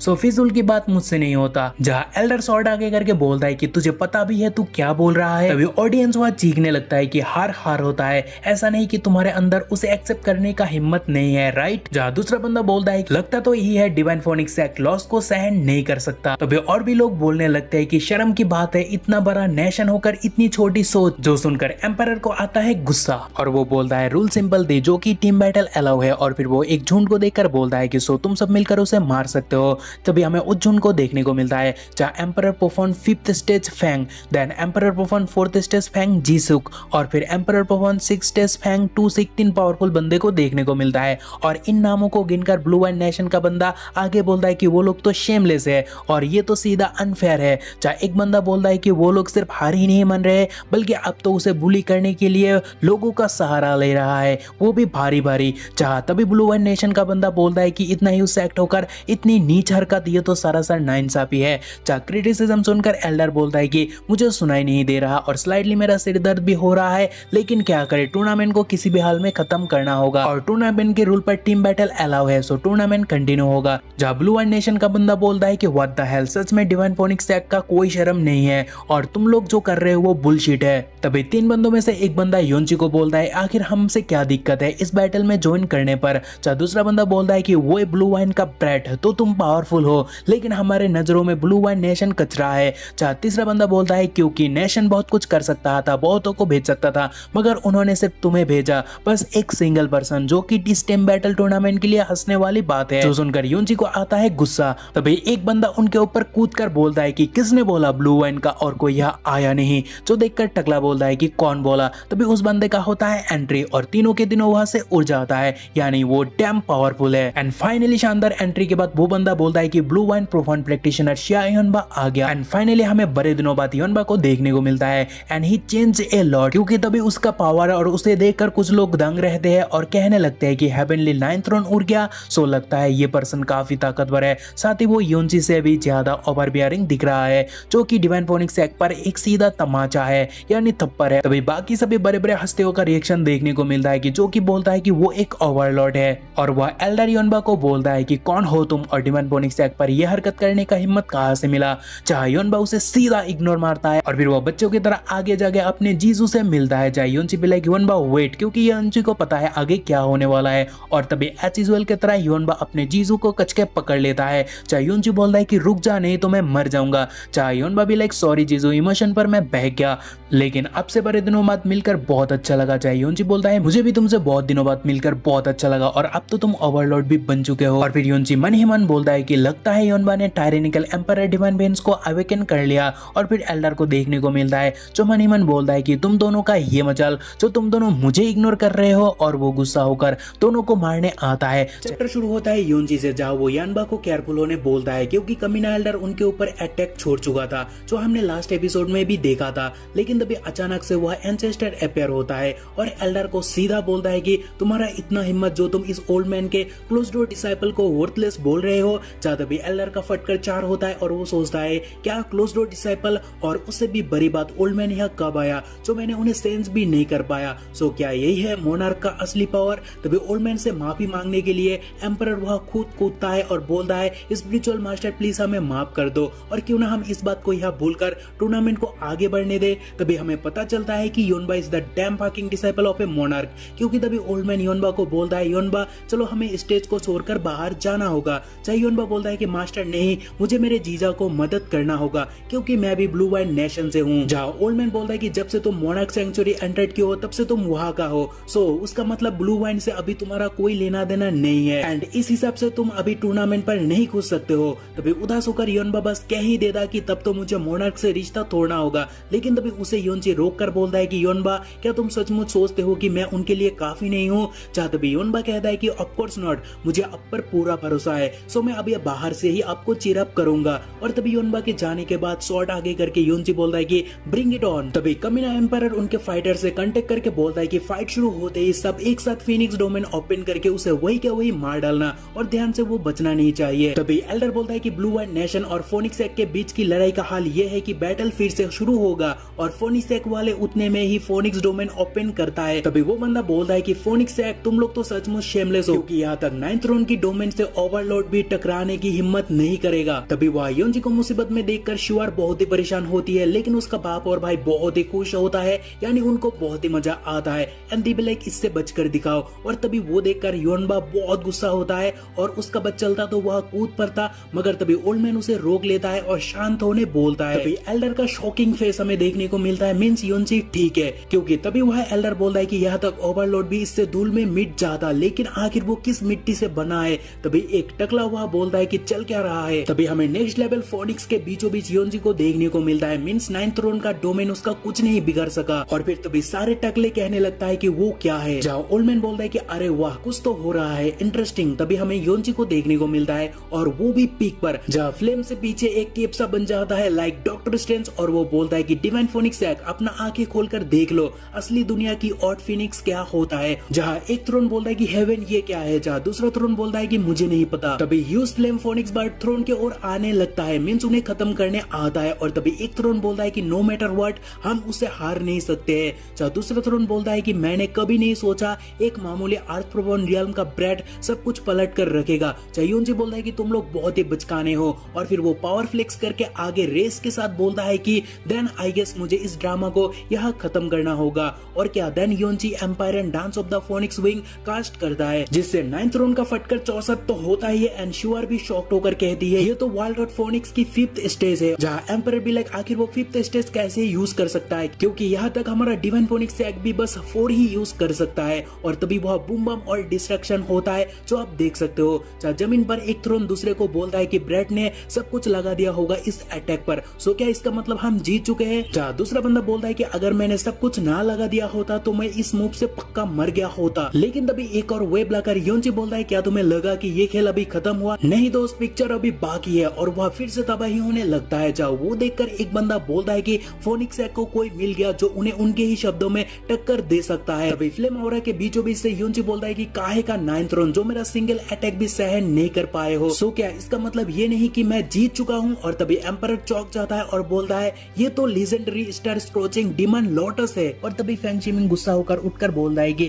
तुम्हारा इतना हिम्मत जो तुम हमारा ही फोनिक्स ब्लड हमसे चुरा कर हमें ही घमंड दिखा रहे हो। तभी यूनजी बोलता है कि क्या मैंने चुराया? बेटा तुम्हारा फोनिक्स 4 लेवल है और मैं ऑलरेडी 5 पर हूँ, सो मुझे चुराने की जरूरत ही क्या है। तो योनबा कहता है कि दैट्स राइट, जिसके पास सांप आंखें है वो क्लियरली देख सकता है कि उसका ब्लड लाइन इस सेक्स से कोई लेना देना नहीं रखता। जब फेंग गुस्सा होकर बोलता है कि क्या बोला तूने। योनबा बोलता है कि चिल्लाना बंद करो क्योंकि आपके न्यू जनरेशन जीनियस हार चुके हैं, सो क्या आपको विनर अनाउंस करना नहीं है। तभी एम्परर फेंग शिमिंग को शांत होने कहता है और फिर वो आगे बोलता है कि क्या तुम्हें लगता है कि इस सेक पर तुम्हारे सिवाय और कोई यंगस्टर नहीं है। चाहे वो सुनकर शिमिंग भी लाइक वेट, और फिर वो किसी को याद करके बोलता है क्या वो आने वाली है। और फिर एल्डर बोलता है कि क्या मास्टर फाइनली उसे और हाइट ना करने का डिसीजन ले लिया। और तभी एम्परर अपने बेटी शिवर से कहता है शिवर मुझे पता है तुम्हें दूसरों से कॉम्पीट करना पसंद नहीं, लेकिन अब टाइम आ गया दुनिया को दिखाने की असली जीनियस होता क्या है। और तभी सिचुएशन को देखकर शिवर इमोशनल होती है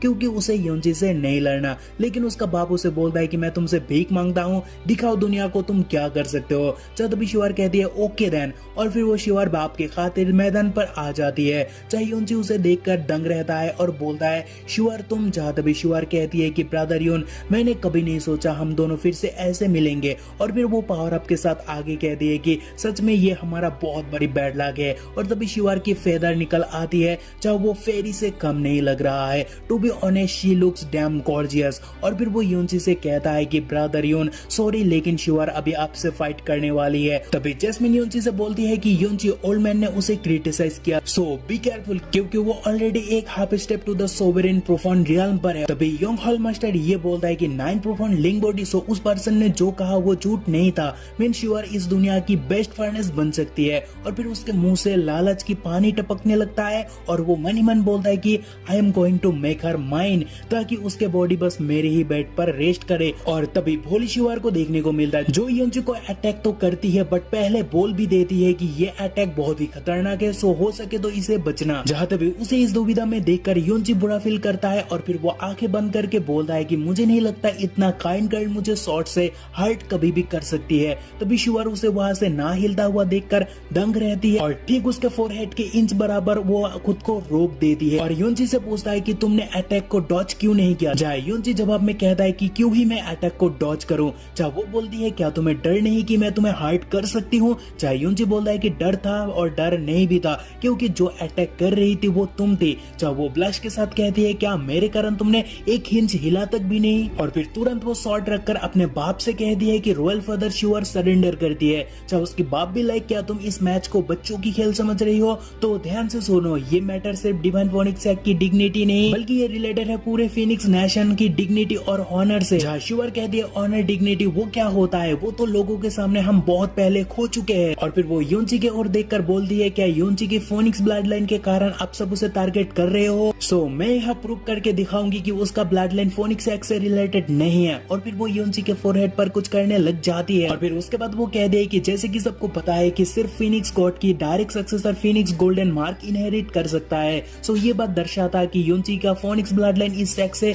रिलेटेड नहीं है, मींस वो दूसरे फिनिक्स गॉड से रिलेटेड है। एंड ये कहने के बाद वो अपने बाप से कहती है सो रॉयल फादर क्या आप रिजल्ट अनाउंस कर सकते हो। तभी हिचकिचाते हुए एम्परर बोलता है कि जरूर। और फिर वो अनाउंस करता है कि 7 नेशन रैंकिंग टूर्नामेंट का विनर है ब्लू वाइट नेशन। जहाँ तभी अनाउंसमेंट से पेविलियन शांत हो जाता है और उतने में हुर्रे चिल्लाकर योनबा बोलता है कि ये blue white is awesome, so brother Yun. और तभी वह योंजी और ब्लू वाइन का नारा लगने लगता है। जब वो सुनकर इमोशनल होकर योंजी बोलता है कि मैंने कर दिखाया। और तभी ब्लू रॉयल पैलेस देखने को मिलता है जहाँ पैलेस मास्टर परेशान नजर आता है और बोलता है कि ये कैसे हुआ और 5 नेशन ने लेटर क्यों भेजा, क्या वो लोग ब्लू वाइन नेशन पर मूव करने के बारे में सोच रहे हैं, और अगर ये ऐसा हुआ तो मुझे क्या करना चाहिए। और फिर वो आदेश देता है कि 5 नेशन को बहुत सारे गिफ्ट भेजो क्योंकि हमें उन्हें शांत करना होगा। तभी एक पर्सन एक्साइटमेंट के मारे दौड़ के गिर के मास्टर के पास आकर बोलता है कि योर मैजेस्टी हमें एक हेवनली ब्लेसिंग मैसेज मिला, वो भी फिनिक्स एम्पायर से, जो कि ये है कि 7 नेशन रैंकिंग टूर्नामेंट का विनर है हमारा ब्लू वाइन नेशन। जहाँ तभी मास्टर भी लाइक क्या बोला तुमने। तभी वो पर्सन बोलता है कि यूनची ने सिंगल हैंडेडली सबको डिफीट किया और सुनने में आया कि फीनिक्स एक्ट के half step sovereign profane daughter of heaven यूनची के आगे सरेंडर किया। जब वो सुनकर मास्टर फिर से चौंक जाता है और बोलता है कि हाफ स्टेप सोवरेन प्रैक्टिशनर यूनची के सामने सरेंडर किया और फिर ओल्ड मैन खुशी से हंसने लगता है और बोलता है कि दैट्स ग्रेट। सो अभी मैं तुम्हें हुक्म देता हूँ कि नेशन भर में इस बारे में ढिंडोरा पिटवा दो। और फिर मास्टर आगे बोलता है और एक ऑर्डर को डिलीवर करना कि नेशन भर में इस खुशी में 3 साल के लिए आम माफी दिया जाएगा और फाइनली नेक्स्ट मंथ से बाकी 5 नेशन को कोई भी गिफ्ट नहीं दिया जाएगा। और फिर मास्टर खुशी से बोलता है कि ये तो सचमुच बहुत ही अच्छी खबर है। लेकिन तभी मास्टर को खुश होता हुआ वो खबरी देख लेता है क्योंकि वो वहां से निकलता ही नहीं, जो देखकर मास्टर बोलता है मूव योर डैम एस और मेरे लिए पार्टी का बंदोबस्त करो क्योंकि आज रात पार्टी होगी। चाहे वो पर्सन भी लाइक मैजेस्टी अपने शब्द पर ध्यान दीजिए। तभी यूनची को देखने को मिलता है बट उसका हालत बहुत ही खराब है क्योंकि he is now dam fucking celebrity और हर कोई उससे ऑटोग्राफ मांगने के लिए पीछे पड़ गया है। और भाई इतना मशहूर हो गया है कि एक लेडी कहती है यूनची आई लव यू, मैं तुम्हारे बच्चों की माँ बनना चाहती हूँ। जहाँ भागते हुए एक जगह आकर वो बोलता है कि लगता है उनसे पीछा छूट गया। लेकिन तभी एक बुढ़ा आकर बोलता है कि जल्दी जल्दी किस करो और मुझसे शादी भी कर लो। तभी डर के मारे भाई वहाँ से गायब भी हो जाता है। तभी बुढ़ा भी लाइक कहा गया। चाहे कुछ देर बाद वो अपेयर होकर बोलता है कि ये तो बहुत डरावना था। चाहे तभी जैस्मिन कहती है कि रिलैक्स, ये तो बस शुरुआत है क्योंकि आगे तुम और फेमस होने वाले हो, तो लोगों से प्यार एक्सेप्ट करना सीख लो। चाहे यूनची भी लाइक मुझसे नहीं होगा, इतना कुछ मैं नहीं हैंडल कर पाऊंगा। तभी वहाँ एक और लेडी की एंट्री होती है जिसे देखकर यूनची कहता है कि अब ये कौन है। एंड तभी उस लेडी को देखने को मिलता है जो कि डैम क्रेजी एंड जंगली बिल्ली है और वो इतना तेज है कि यूनची से वो कब लिपटा है यूनची को पता भी नहीं चला। और वो यूनची से कहता है कि लिटिल यूनची वी मीट अगेन। जहाँ यूनची डर जाता है और वहाँ से हटकर बोलता है कि सीनियर जी, और फिर ग्रीट के साथ वो आगे बोलता है कि जूनियर यूनची ग्रीट सीनियर जी। जहाँ सीनियर जी कहते हैं कि मैं बस तुमसे 600 ईयर ओल्ड हूँ, सो मुझे सीनियर कहकर एड्रेस मत करो बल्कि मुझे लिटिल कैन कैन कह के पुकार सकते हो या फिर तुम मुझे जीजी भी पुकार सकते हो, समझ रहे हो ना आप। जहाँ लिटिल जीजी याद करके भाई का हालत खराब होता है बट वो बाहर से बोलता है एनीवे जूनियर सीनियर को शुक्रिया कहना चाहता था टूर्नामेंट पर जूनियर से बातें करने के लिए। और फिर वो सीनियर को अच्छे से देखकर बोलता है कि सीनियर आप पॉइजन से क्योर नहीं हुए हो। और वो बोरी से पील निकालकर आगे बोलता है कि अगर आपको इस जूनियर पर ट्रस्ट है तो आप इस पील को कंज्यूम कर सकते हो जो आपको काफी मदद कर सकता है। जहाँ सीनियर भी लाइक वो रियली। तभी यूनची पील को फेंकता है और जीजी उसे कैच कर लेती है। और तभी यूनची बोलता है कि अगर और कोई बात नहीं है तो जूनियर अभी चलता है, बाय। जा उसके जाने के बाद जीजी बोलता है कि ये किड बहुत ही इंटरेस्टिंग है और क्या वो मुझसे कोई फेवर मांगना चाहता है। वेल अगर वो अपॉर्चुनिटी सामने आया आई गेस मैं कल उसे थोड़ा बहुत प्रोफन ऐप पर मदद कर सकती हूँ। और फिर सीन चेंज होता है और एम्परर स्टडी रूम देखने को मिलता है जहाँ एम्परर को बहुत गुस्सा आता है और गुस्सा होकर वो किसी को बोलता है कल यूनची को प्रोफन ऐप पर मार डालना हमारे लिए बेस्ट चांस होगा, सो क्या तुम समझ रहे हो। चाहे एल्डर बोलता है कि मैंने सोचा सैक मास्टर उसे माफ कर दिया, लेकिन अगर आप यही चाहते हो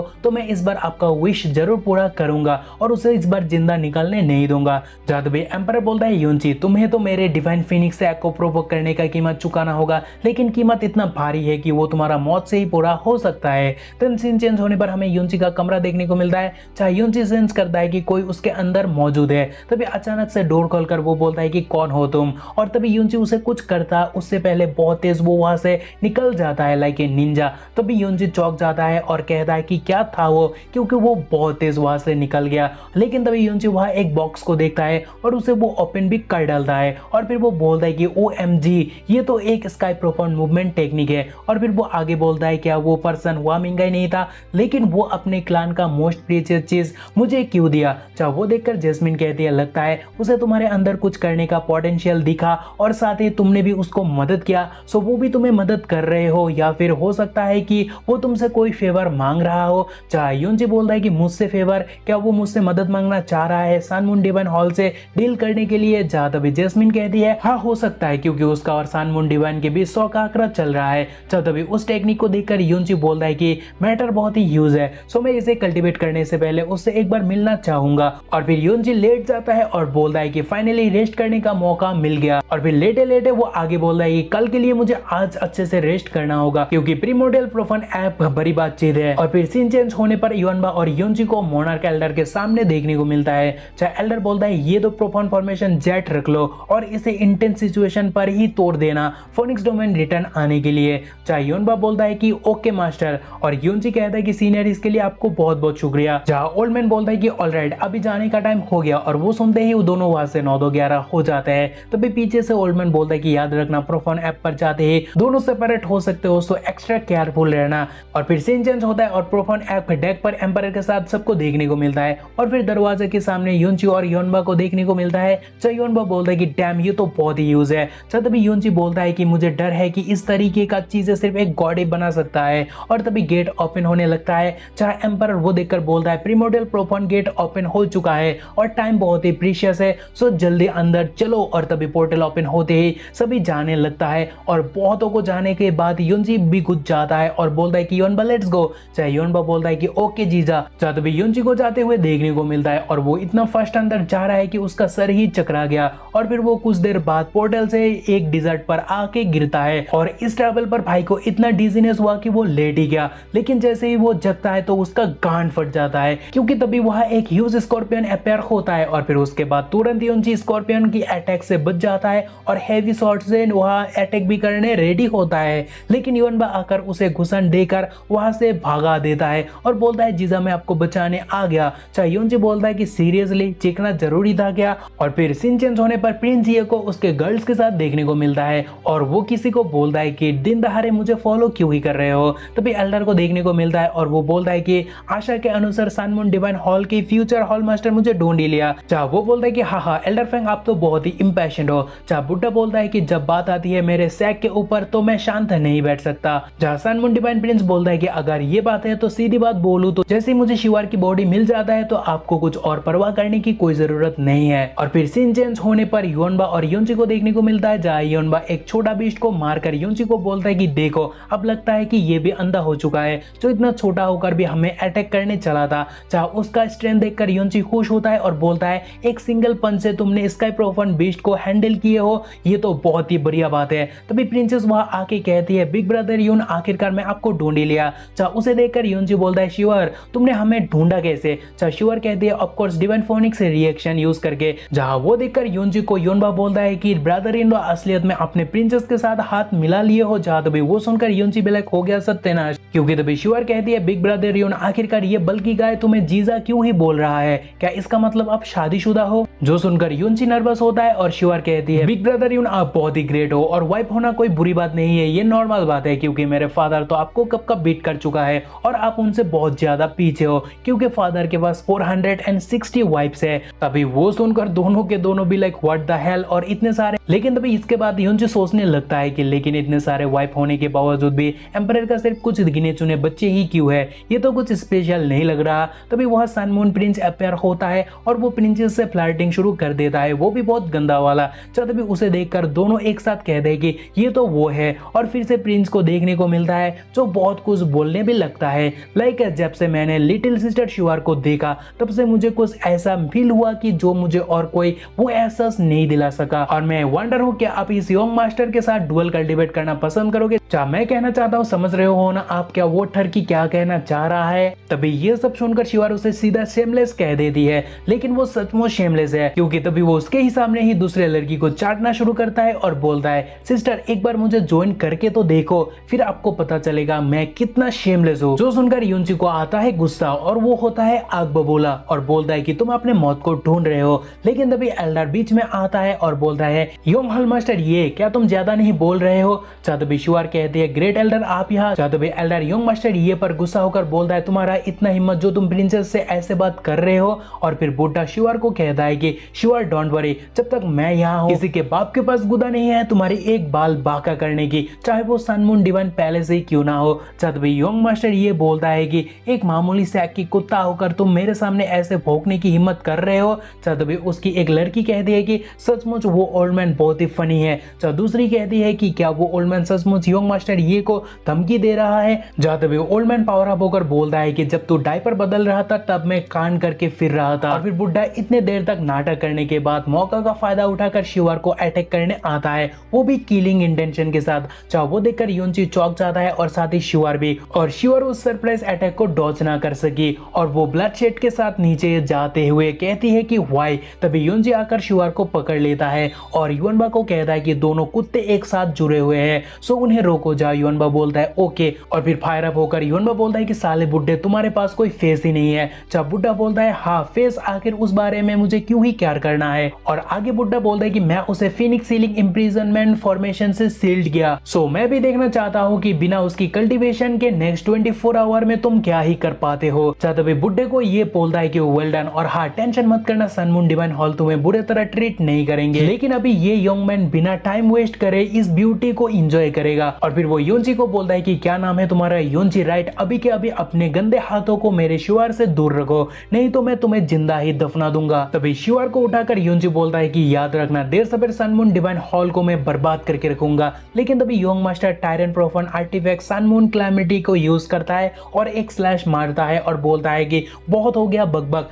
स्लैश वेब देखकर युनबा बोलता है कि नॉट गुड, क्योंकि ये अटैक टायरन प्रोफन लेवल का पावर को कैरी कर रहा है, सो ब्रदर इससे बच नहीं पाएगा। और फिर युनबा बिना सोचे आकर उनके सामने खड़ा हो जाता है, जो देखकर युनची शॉक्ड होता है और शिवर भी उदास होकर बोलती है बल्कि ब्रो, और उतने में स्लैश आता भी है, जिन्हें रोकने के लिए युनबा जी जान लगा देता है। और वहां पे कितना ताकत वो लगाया और ऑप्स कितना ताकतवर है वो आप देख ही सकते हो, क्योंकि उसके हाथों से खून टपक रहा है। लेकिन फिर भी वो खुद के बारे में नहीं सोचता और दोनों को वहां से भागने बोलता है। चाहे युनची बोलता है लेकिन युनबा जो भी हो याद रखना तुम्हारे पास टेलीपोर्टेशन जेड है, सो उसे यूज करना और प्लीज मेरे खातिर मत मरना। और फिर युनची वहां से निकल जाता है। लेकिन युनबा फायर अप होकर बुज़दिल प्रिंस को बोलता है अगर तुझे मेरे जीजा को पकड़ना ही है तो पहले तुझे मुझसे गुजरना होगा। जब प्रिंस ये बोलता है कि एल्डर फैंग एंशिएंट ब्लू के डियर डिसाइपल को मारने के लिए चलो साथ में काम करते हैं। चाहे एल्डर बोलता है मैं भी वही सोच रहा हूँ, क्योंकि हम हमारे सीक्रेट बाहर आने नहीं दे सकते हैं। चाहे दोनों को देखकर युनबा बोलता है ब्रदर फाइनली मेरे पास मौका और ताकत दोनों ही है आपको बचाने के लिए, सो इस बार चाहे कीमत मुझे जो भी चुकाना क्यों ना पड़े,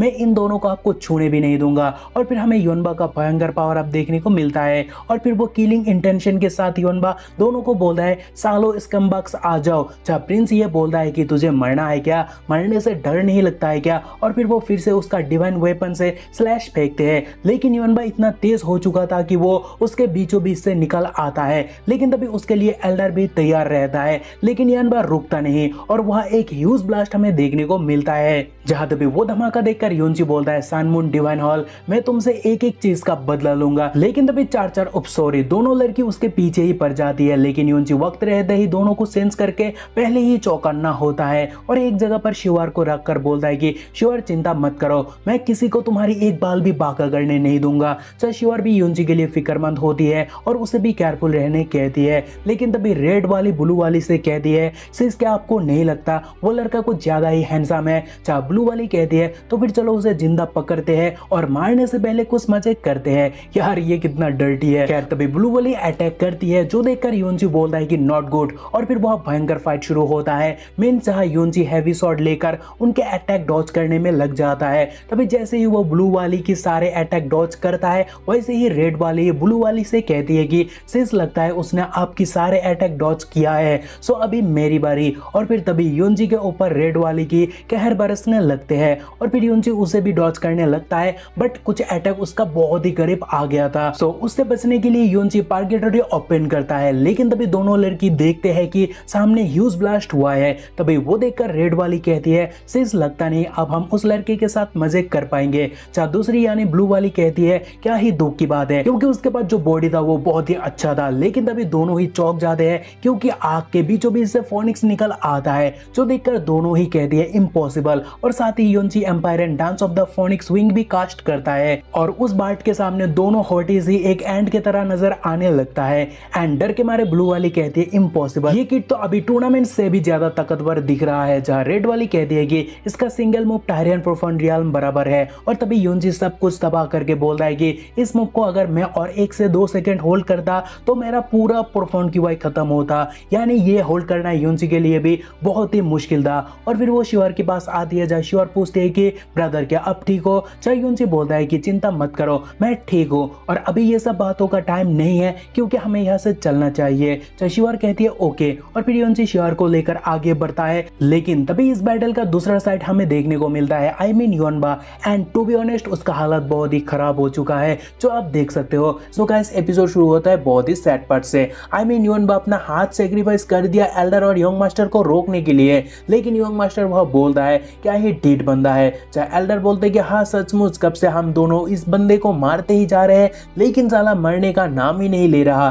तभी यंग मास्टर कहता है कि इसका बहुत हुआ, चलो अभी आगे चलते हैं क्योंकि प्रिंसेस सिर्फ मेरी है। लेकिन तभी उसी हाल में योनबा खड़ा होकर बोलता है कि कौन बोला तुम यहाँ से जा सकते हो, और फिर भाई अपने हाथों से ही अपने हार्ट को पाम करने लग जाता है, जिसके बाद वो भयंकर पावरफुल होता है और साथ ही अभी के लिए वो उसका हाथ को भी रिजेनरेट कर लेता है और वह ऑरा का भयंकर बैंगर होता है जो आप देख सकते हो, जो देखकर दोनों ही चौंक जाते हैं और कहते हैं नॉट गुड, ये तो टायरेनिकल एम्परर डिवाइन वेंज है। और फिर पावर अप के साथ एल्डर यंग मास्टर ये को बोलता है वक्त रहते ही हमें उसे मार डालना होगा, नहीं तो वो हमें मार डालेगा। चाहे यंग मास्टर बोलता है कि यस एल्डर फैंग आप सही बोल रहे हो, चलो साथ मिलकर उसे मार डालते हैं। तभी वो सुनकर एल्डर का चढ़ता है बहुत ज्यादा जोश, सो वो योनबा को मारने आ जाता है। बट जैसे ही एल्डर पीछे मुड़ता है तो वो देखता है यंग मास्टर वहां से भाग रहा है, जो देखकर एल्डर भी लाइक यंग मास्टर इसका मतलब क्या है। चाहे ऑरा के बीचों बीच से योनबा बोलता है कि वेल बात ये है कि बुड्ढे वो तुझसे काफी ज्यादा चालाक है, और फिर तुरंत पास आकर भाई एल्डर फैंग के सीने पर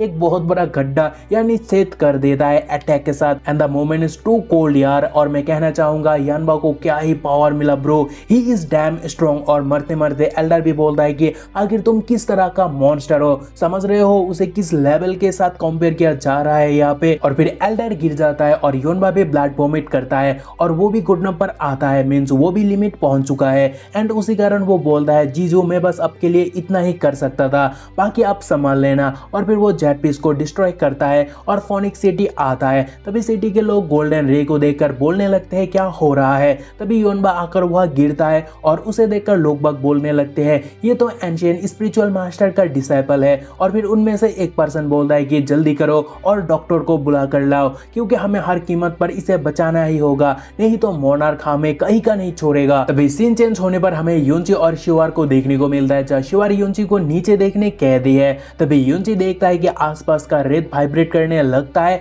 और पलक झपकते ही वहां से एक ह्यूज स्नैक अपेयर होता है, लेकिन वक्त रहते ही युनची वहां से निकल जाता है और शिवार से कहता है कि उस साले ने मुझे स्नीक अटैक किया, लेकिन शिवार चिंता मत करना मैं इससे भी डील कर लूंगा। लेकिन तभी शिवार को कुछ सोचता हुआ देखकर युनची बोलता है कि शिवार क्या हुआ। जा शिवार कहती है ब्रो तुम्हारा हाथ।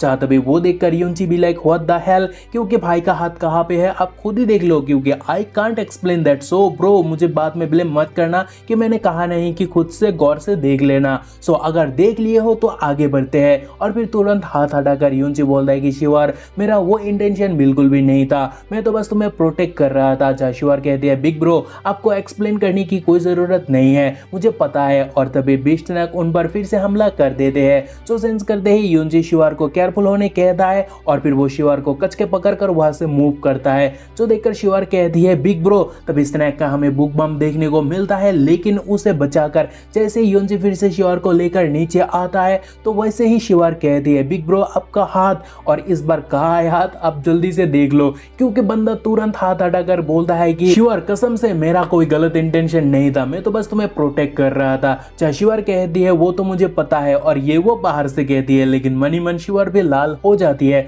लेकिन फायर होकर वह जेस्मिन कहती है डैम लीचर, उसे अच्छे से पता है लिटिल गर्ल का फायदा कैसे उठाया जाए। और फिर उसके बाद जेस्मिन आगे कहती है जल्दी कर खतरा आ रहा है। और तभी वह यंग मास्टर ये का एंट्री होता है और स्नैक का मौत। तभी जेस्मिन कहती है कि युनची इसलिए मैंने कही थी कि जेट को क्रैश करो, क्योंकि अभी तुम उसका मैच बिल्कुल भी नहीं हो। जहां तभी शिवार कहती है कि ब्रो युनची मैं आपको धीमा करना नहीं चाहती हूँ, सो मुझे पहले मार डालो और फिर यहाँ से भागो। जहां तभी शिवार के हाथ थाम कर युनची बोलता है कि शिवार मैं किसी को तुम्हें छूने भी नहीं दूंगा। चाहे शिवार कहती है बिग ब्रो क्या मुझे बचाना आपके लिए वर्थ इट रहेगा। जहां युनची बोलता है कि वर्थ इट होगा कि नहीं वो तो मुझे पता नहीं, लेकिन अगर मैं तुम्हें नहीं बचाया तो मैं अपने आप को कभी भी माफ नहीं कर पाऊंगा। देन शिवार को पीछे रखकर युनची यंग मास्टर को बोलता है कि आ मुझसे लड़। तभी बैंगर के साथ नीचे आकर यंग मास्टर ये बोलता है कि लिटिल चीज आखिरकार मैं तुम्हें ढूंढ ही लिया। चाहे शिवार कहती है शिवार कोई चीज नहीं है जो तुम शिवार को ऐसे बोल सकते हो, बस रॉयल फादर और बिग ब्रो युनची मुझे ये कहकर पुकार सकते हैं। जहां तभी यंग मास्टर बोलता है कि शिवार तुमने अभी दुनिया देखे नहीं हो, सो किसी से उल्लू बन जाना बड़ी बात नहीं है। सो मैं जल्दी से ब्लू वाइन के कीड़े से डील करके तुम्हें यहाँ से ले जाऊंगा और दिखाऊंगा आखिर रियल मैन करता बता गया है। और हाँ, चिंता मत करना, उस टाइम तुम्हें बहुत मजा आएगा।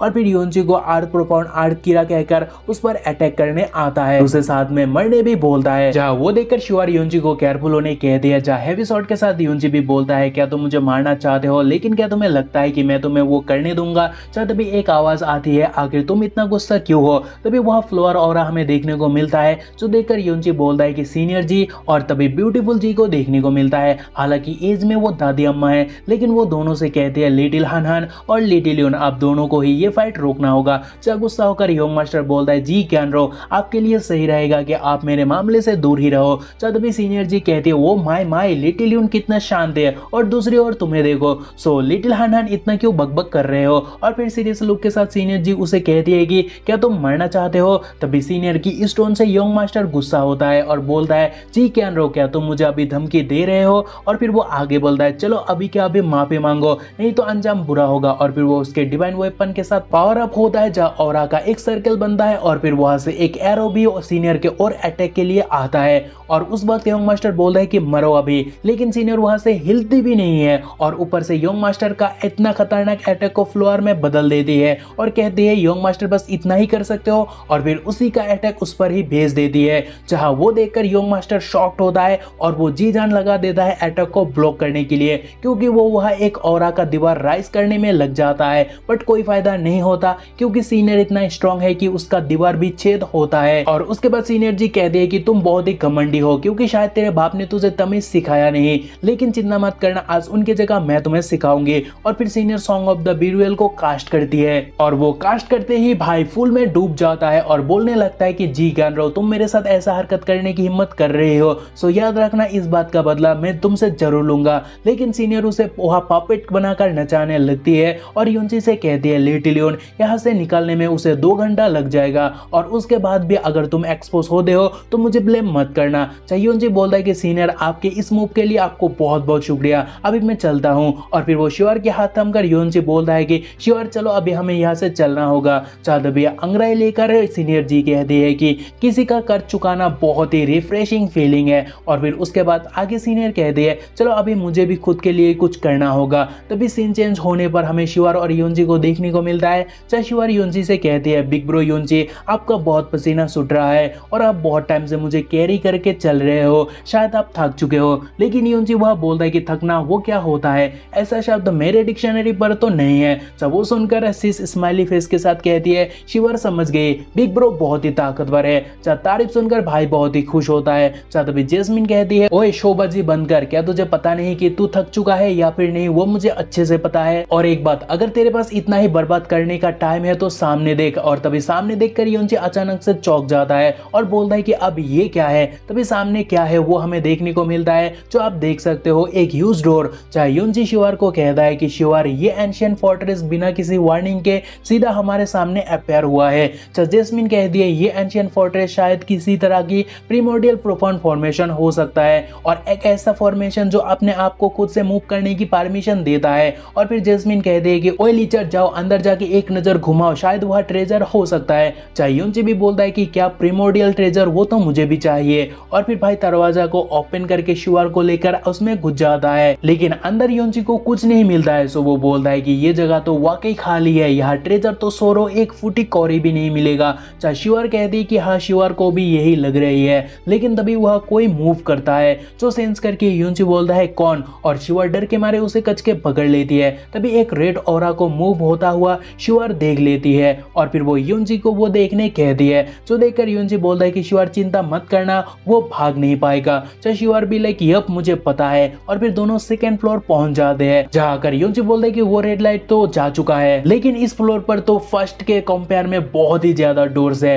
और फिर एक डोर पर हाथ रखता है, और उस डोर को देखकर जेस्मिन कहती है कि इस डोर के पास प्रोफाउंड फॉर्मेशन है और इंटरैक्ट के लिए प्रोफाउंड एनर्जी चाहिए, लेकिन अंदर से कांटेक्ट करना स्टोन को लॉक कर सकता है, जिसे बाहर से खोलना इम्पॉसिबल है। जो सुनकर योंजी बोलता है कि क्या ये मैजिकल है, चलो मुझे ट्राई मारने दो। और फिर भाई उस पर हाथ रखता है, जिसे दरवाजा तो ओपन होता है, लेकिन दरवाजा उन्हें एक किसी मिस्टीरियस जगह ले जाता है। और फिर उस मिस्टीरियस जगह पर योंजी शिवर से कहता है कि शिवर चलो इस जगह पे थोड़ा रेस्ट करते हैं। चाहे शिवर कहती है ओके, लेकिन तभी योंजी कुछ सेंस करता है और हमें भी एक ऑरा देखने को मिलता मिलता है और वहाँ से आवाज़ आता है, कौन हो तुम? चाहे यूनजी भी लाइक है ये क्या था, और फिर वो शिवार को पूछता है कि क्या वो आवाज़ तुम्हें भी सुनाई दिया? चाहे शिवार भी लाइक क्या वॉइस, और जहाँ तभी मुस्कुरा कर यूनजी बोलता है शायद ज़्यादा थकने के कारण अभी मुझे कुछ सुनाई भी दे रहा है। जहाँ तभी शिवार कहती है बिग ब्रो यूनजी, मैं सचमुच खुशनसीब हूँ जो मैं तुमसे मिला। चाहे यूनजी बोलता है कि सेम गोस फॉर मी, यानी मैं भी बहुत खुशनसीब हूँ जो मैं तुमसे मिला। चाहे शिवार कहती है क्या तुम्हें पता है जब से मैं पैदा हुई तब से मैं लॉर्ड ऑफ फोनिक्स गॉड के साथ ही पली बड़ी, और वो बहुत काइंड पर्सन था, और आज मैं जो कुछ भी हूँ सब कुछ उन्हीं का देन है, यानी उनका टीचिंग है। लेकिन 3 साल पहले फोनिक्स गॉड हमें अलविदा कह के हमेशा के लिए चला गया। जो सुनकर यूनजी सोचता है कि फोनिक्स एग का लॉर्ड सच में मर गया, और वो बात सच है। जहाँ शिवार कहती है तब से मेरे डैड मुझे कभी भी अकेला नहीं छोड़ा मेरे सेफ्टी के लिए, और ना ही किसी को मुझे छूने भी दिया, और इसी तरह मेरा जीवन चलता ही गया तुमसे मिलने से पहले। लेकिन थैंक्स टू यू शिवार को अभी बाहरी दुनिया के बारे में बहुत कुछ पता चला। जहाँ पिंकी प्रॉमिस के साथ यूनजी बोलता है कि जब तक शिवार चाहे यूनजी हमेशा कंपनी के लिए तैयार है। चाहे स्माइल के साथ शिवार कहती है ओके याद रखना प्रॉमिस को तोड़ना नहीं है। चाहे शिवार यूनजी से कहता है कि आखिर कैसे तुम बाकी फोनिक लॉर्ड गॉड से मिले हो। चाहे यूनजी बोलता है कि आज से 3 साल पहले जब मैं बस नेसन प्रोफन रियल्म का हुआ करता था, और फिर 2 घंटा बीतता है और शिवार अभी सो रही है। जहाँ तभी यूनजी को फिर से किसी का साउंड सुनाई देता है, और वो साउंड है स्काई पर्सन पेल इन्वेंट्री। जो सुनकर गुस्सा होकर यूनजी बोलता है कि आखिर कौन हो तुम? जहाँ तभी जैस्मिन ये सब सुन के हंसने लगती है और मजे लेते हुए बोलती है क्या वो वॉइस फिर से तुमसे बात किया, और अगर तुम्हें नहीं लगता कि वो कोई थिंग है तो शायद से वो एक इनकम्प्लीट स्पिरिट हो सकता है जो तुम्हारे ऊपर इंटरेस्ट है, नहीं तो वो तुम्हें खाना भी चाहता है। और तभी शिवार जग जाती है और बोलती है बिग ब्रो आखिर मैं कितने देर से यहाँ सो रही हूँ। जहाँ तभी यूनजी बोलता है हाँ खैर वो मैं कैसे भूल सकता हूँ, और फिर वो जैस्मिन से पूछता है आखिर प्रोफोन आर्क में घुसने से अभी तक कितना टाइम हो गया। जहाँ तभी जैस्मिन कहती है लगभग 22 आवर। जहाँ तभी वो सुनकर यूनजी बोले क्या इतना देर हो गया, और मैं एक बार मरते मरते भी बचा फिर भी एक ट्रेजर हाथ नहीं लगा। और फिर वो शिवार से कहता है हमें शायद से यहाँ से निकलना चाहिए, क्योंकि सीनियर ने कहा था जब प्रोफोन आर्क बंद होता है तब हमें आइसोलेटेड जगह पर नहीं रहना चाहिए, नहीं तो सपिटल फोर्स हम तक पहुंच नहीं पाएंगे और उसी कारण हम यहाँ सदियों तक फंस कर रह जाएंगे। जब तभी वो सुनकर शिवार कहती है हाँ हमें तब तो जाना चाहिए, और दोनों वहां से तभी निकल आते हैं। लेकिन तभी यंग मास्टर ये अचानक अपेयर होता है और बोलता है अच्छा तुम यहाँ हो, मैं तो लगभग तुम्हें ढूंढना बंद ही कर देता, लेकिन उससे पहले तुम मिल ही गए हो। देखो हेवन भी यही चाहता है तो यही सही। जब तभी जैस्मिन कहते हैं यूनजी जल्दी भागो यहाँ से और स्टोन रूम पर जाके छुप जाओ, क्योंकि तुम उसका मैच नहीं हो। जो सुनकर यूनजी शिवार को लेकर वहां से भागने लग जाता है। जब तभी यंग मास्टर बोलता है अच्छा अभी भी तुम लोगों को भागना है, और फिर वो भी उनके पीछे पड़ जाता है और एक खतरनाक स्लैश भी मारता है। लेकिन तभी यूनजी शिवार को आगे भेजकर बोलता है तुम जाओ स्टोन रूम में जाके छुप जाओ, मैं कुछ टाइम उसे यहाँ रोक कर रखता हूँ। और फिर यूनजी स्लैश को रोकने लग जाता है, लेकिन स्लैश रोकते वो बोलता है कि मिड स्टेज ओवरलोड होकर इतना स्ट्रांग, और फिर वो स्लैश को रोकता है जैसे तैसे, लेकिन उससे वो थक जाता है और बोलता है क्या मैं सचमुच अटैक को रोकने में कामयाब हुआ।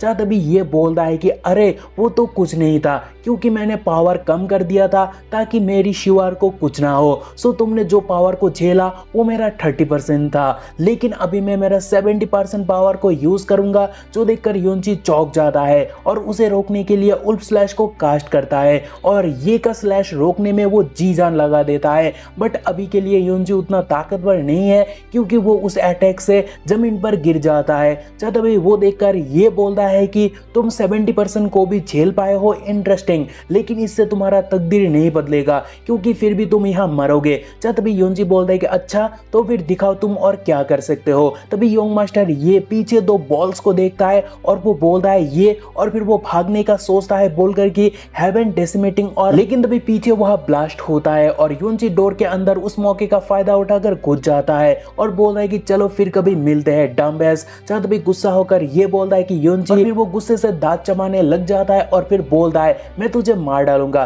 तभी रूम के अंदर यूनजी को देखने को मिलता है जब उसका हालत खराब है, जहाँ शिवर उसे हक करके केयर करने लग जाती है। लेकिन भाई का वह इंजरी की कोई भी डर नहीं है, क्योंकि इंजरी के चलते उसे जो वार्म हक मिला, तो भाई साहब ऐसा हक पाने के लिए वो और 1000 बार इंजर्ड हो सकता है, वो भी खुशी खुशी। लेकिन तभी शिवर रोने लग जाती है कह के कि ये सब मेरी गलती है, और अगर तुम मरते हो तो मैं भी जी नहीं पाऊंगी। जो सुनकर यूनजी जग जाता है और आंखें खोलकर बोलता है स्टूपिड गर्ल, मैं ठीक हूँ। और क्या तुम भूल चुके हो कि मैंने प्रॉमिस किया तुम्हें स्नो दिखाने ब्लू वाइन ले जाऊंगा। ब्रो तभी मैं क्या ही बताऊं, एकदम से क्रेजी सीन हमें देखने को मिलता है जहाँ सीने में लगाकर शिवा रोने लगती है और ये रोना खुशी की है क्योंकि योंजी जिंदा है। बट मुझे लग रहा है कि योंजी अब खुशी से पक्का मर जाएगा, लेकिन भाई ही इज डैम बट क्योंकि साला मनी मन बोल रहा है कि आय हाय इंजर्ड होना वर्थ इट रहा, साला मरते मरते बचा और बोल रहा है कि ये वर्थ इट रहा। लेकिन तभी यंग मास्टर ये दरवाजे के पीछे बोलने लगता है योंजी साला बाहर आ जा, तुझे तो मैं जान से मार डालूंगा। जहाँ तभी योंजी बोलता है कि शिवर डरो मत, स्टोन डोर एक प्रोफान फॉर्मेशन है सो वो अंदर नहीं आ पाएगा। और फिर वो शिवर को बोलता है क्या तुम मुझे उठाने में मदद कर सकते हो। जहाँ तभी शिवर उसे उठाकर केयरफुल रहने बोलता है कि जहाँ योंजी बोलता है चिंता मत करो ये माइनर इंजरी मेरा कुछ नहीं उखाड़ पाएगा। और फिर वो मनी मन बोलता है कि मेरे पास वे ऑफ बुद्धा है सो उससे मैं अपने आप को आराम से रिकवर कर पाऊंगा। जहाँ तभी शिवर कह दिया मैंने फादर से सुना प्रोफान आर्क जल्दी बंद हो जाएगा। जहाँ योंजी बोले क्या, लेकिन तभी योंग मास्टर ये को देखने को मिलता है जो बोलता है शिवर जबकि तुम मुझे ठुकरा रही हो तो मैं मेक श्योर करूंगा तुम किसी का भी ना बनो। और फिर वो डोर को चेन से रिकवर करके मतलब सील करके बोलता है कि चलो अभी जिंदगी भर यहाँ साथ में रहो। और तभी अंदर से योंजी जी जान लगा देता है बट डोर नहीं खोलता। जहाँ तभी वो देखकर जैस्मिन कहती है वो तो निहायत ही कमीना निकला, साले ने बाहर से डोर को सील किया और उस सील को तोड़ने के लिए एटलीस्ट लेटेस्ट टायरन प्रोफान रियल्म की पावर चाहिए।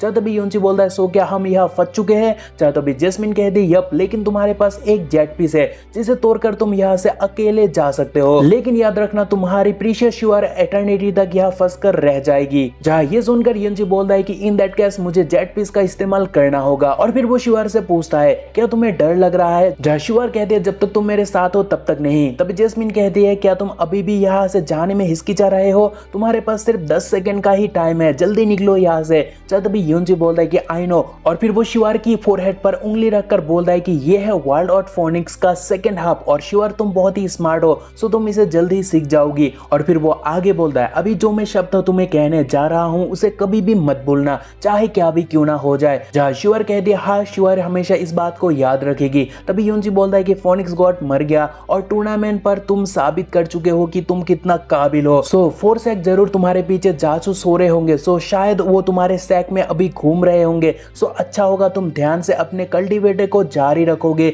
और रॉयल फादर को छोड़कर किसी को ट्रस्ट मत करना। और अगर किसी दिन अगर सैक में कुछ मेजर चेंजेस हुआ तो तुम सबको जी जान लगा देना वहां से निकलने के लिए। जहां तभी वो सुनकर शिवर कहती है बिग ब्रदर आप तो मुझे नर्वस कर रहे हो। जब भी योंजी बोलता है कि आखिर में मैं बस बोलना चाहूंगा हमारा प्रॉमिस याद रखना, 3 साल के अंदर the snow region of extreme ice so मेरे लिए वेट करना।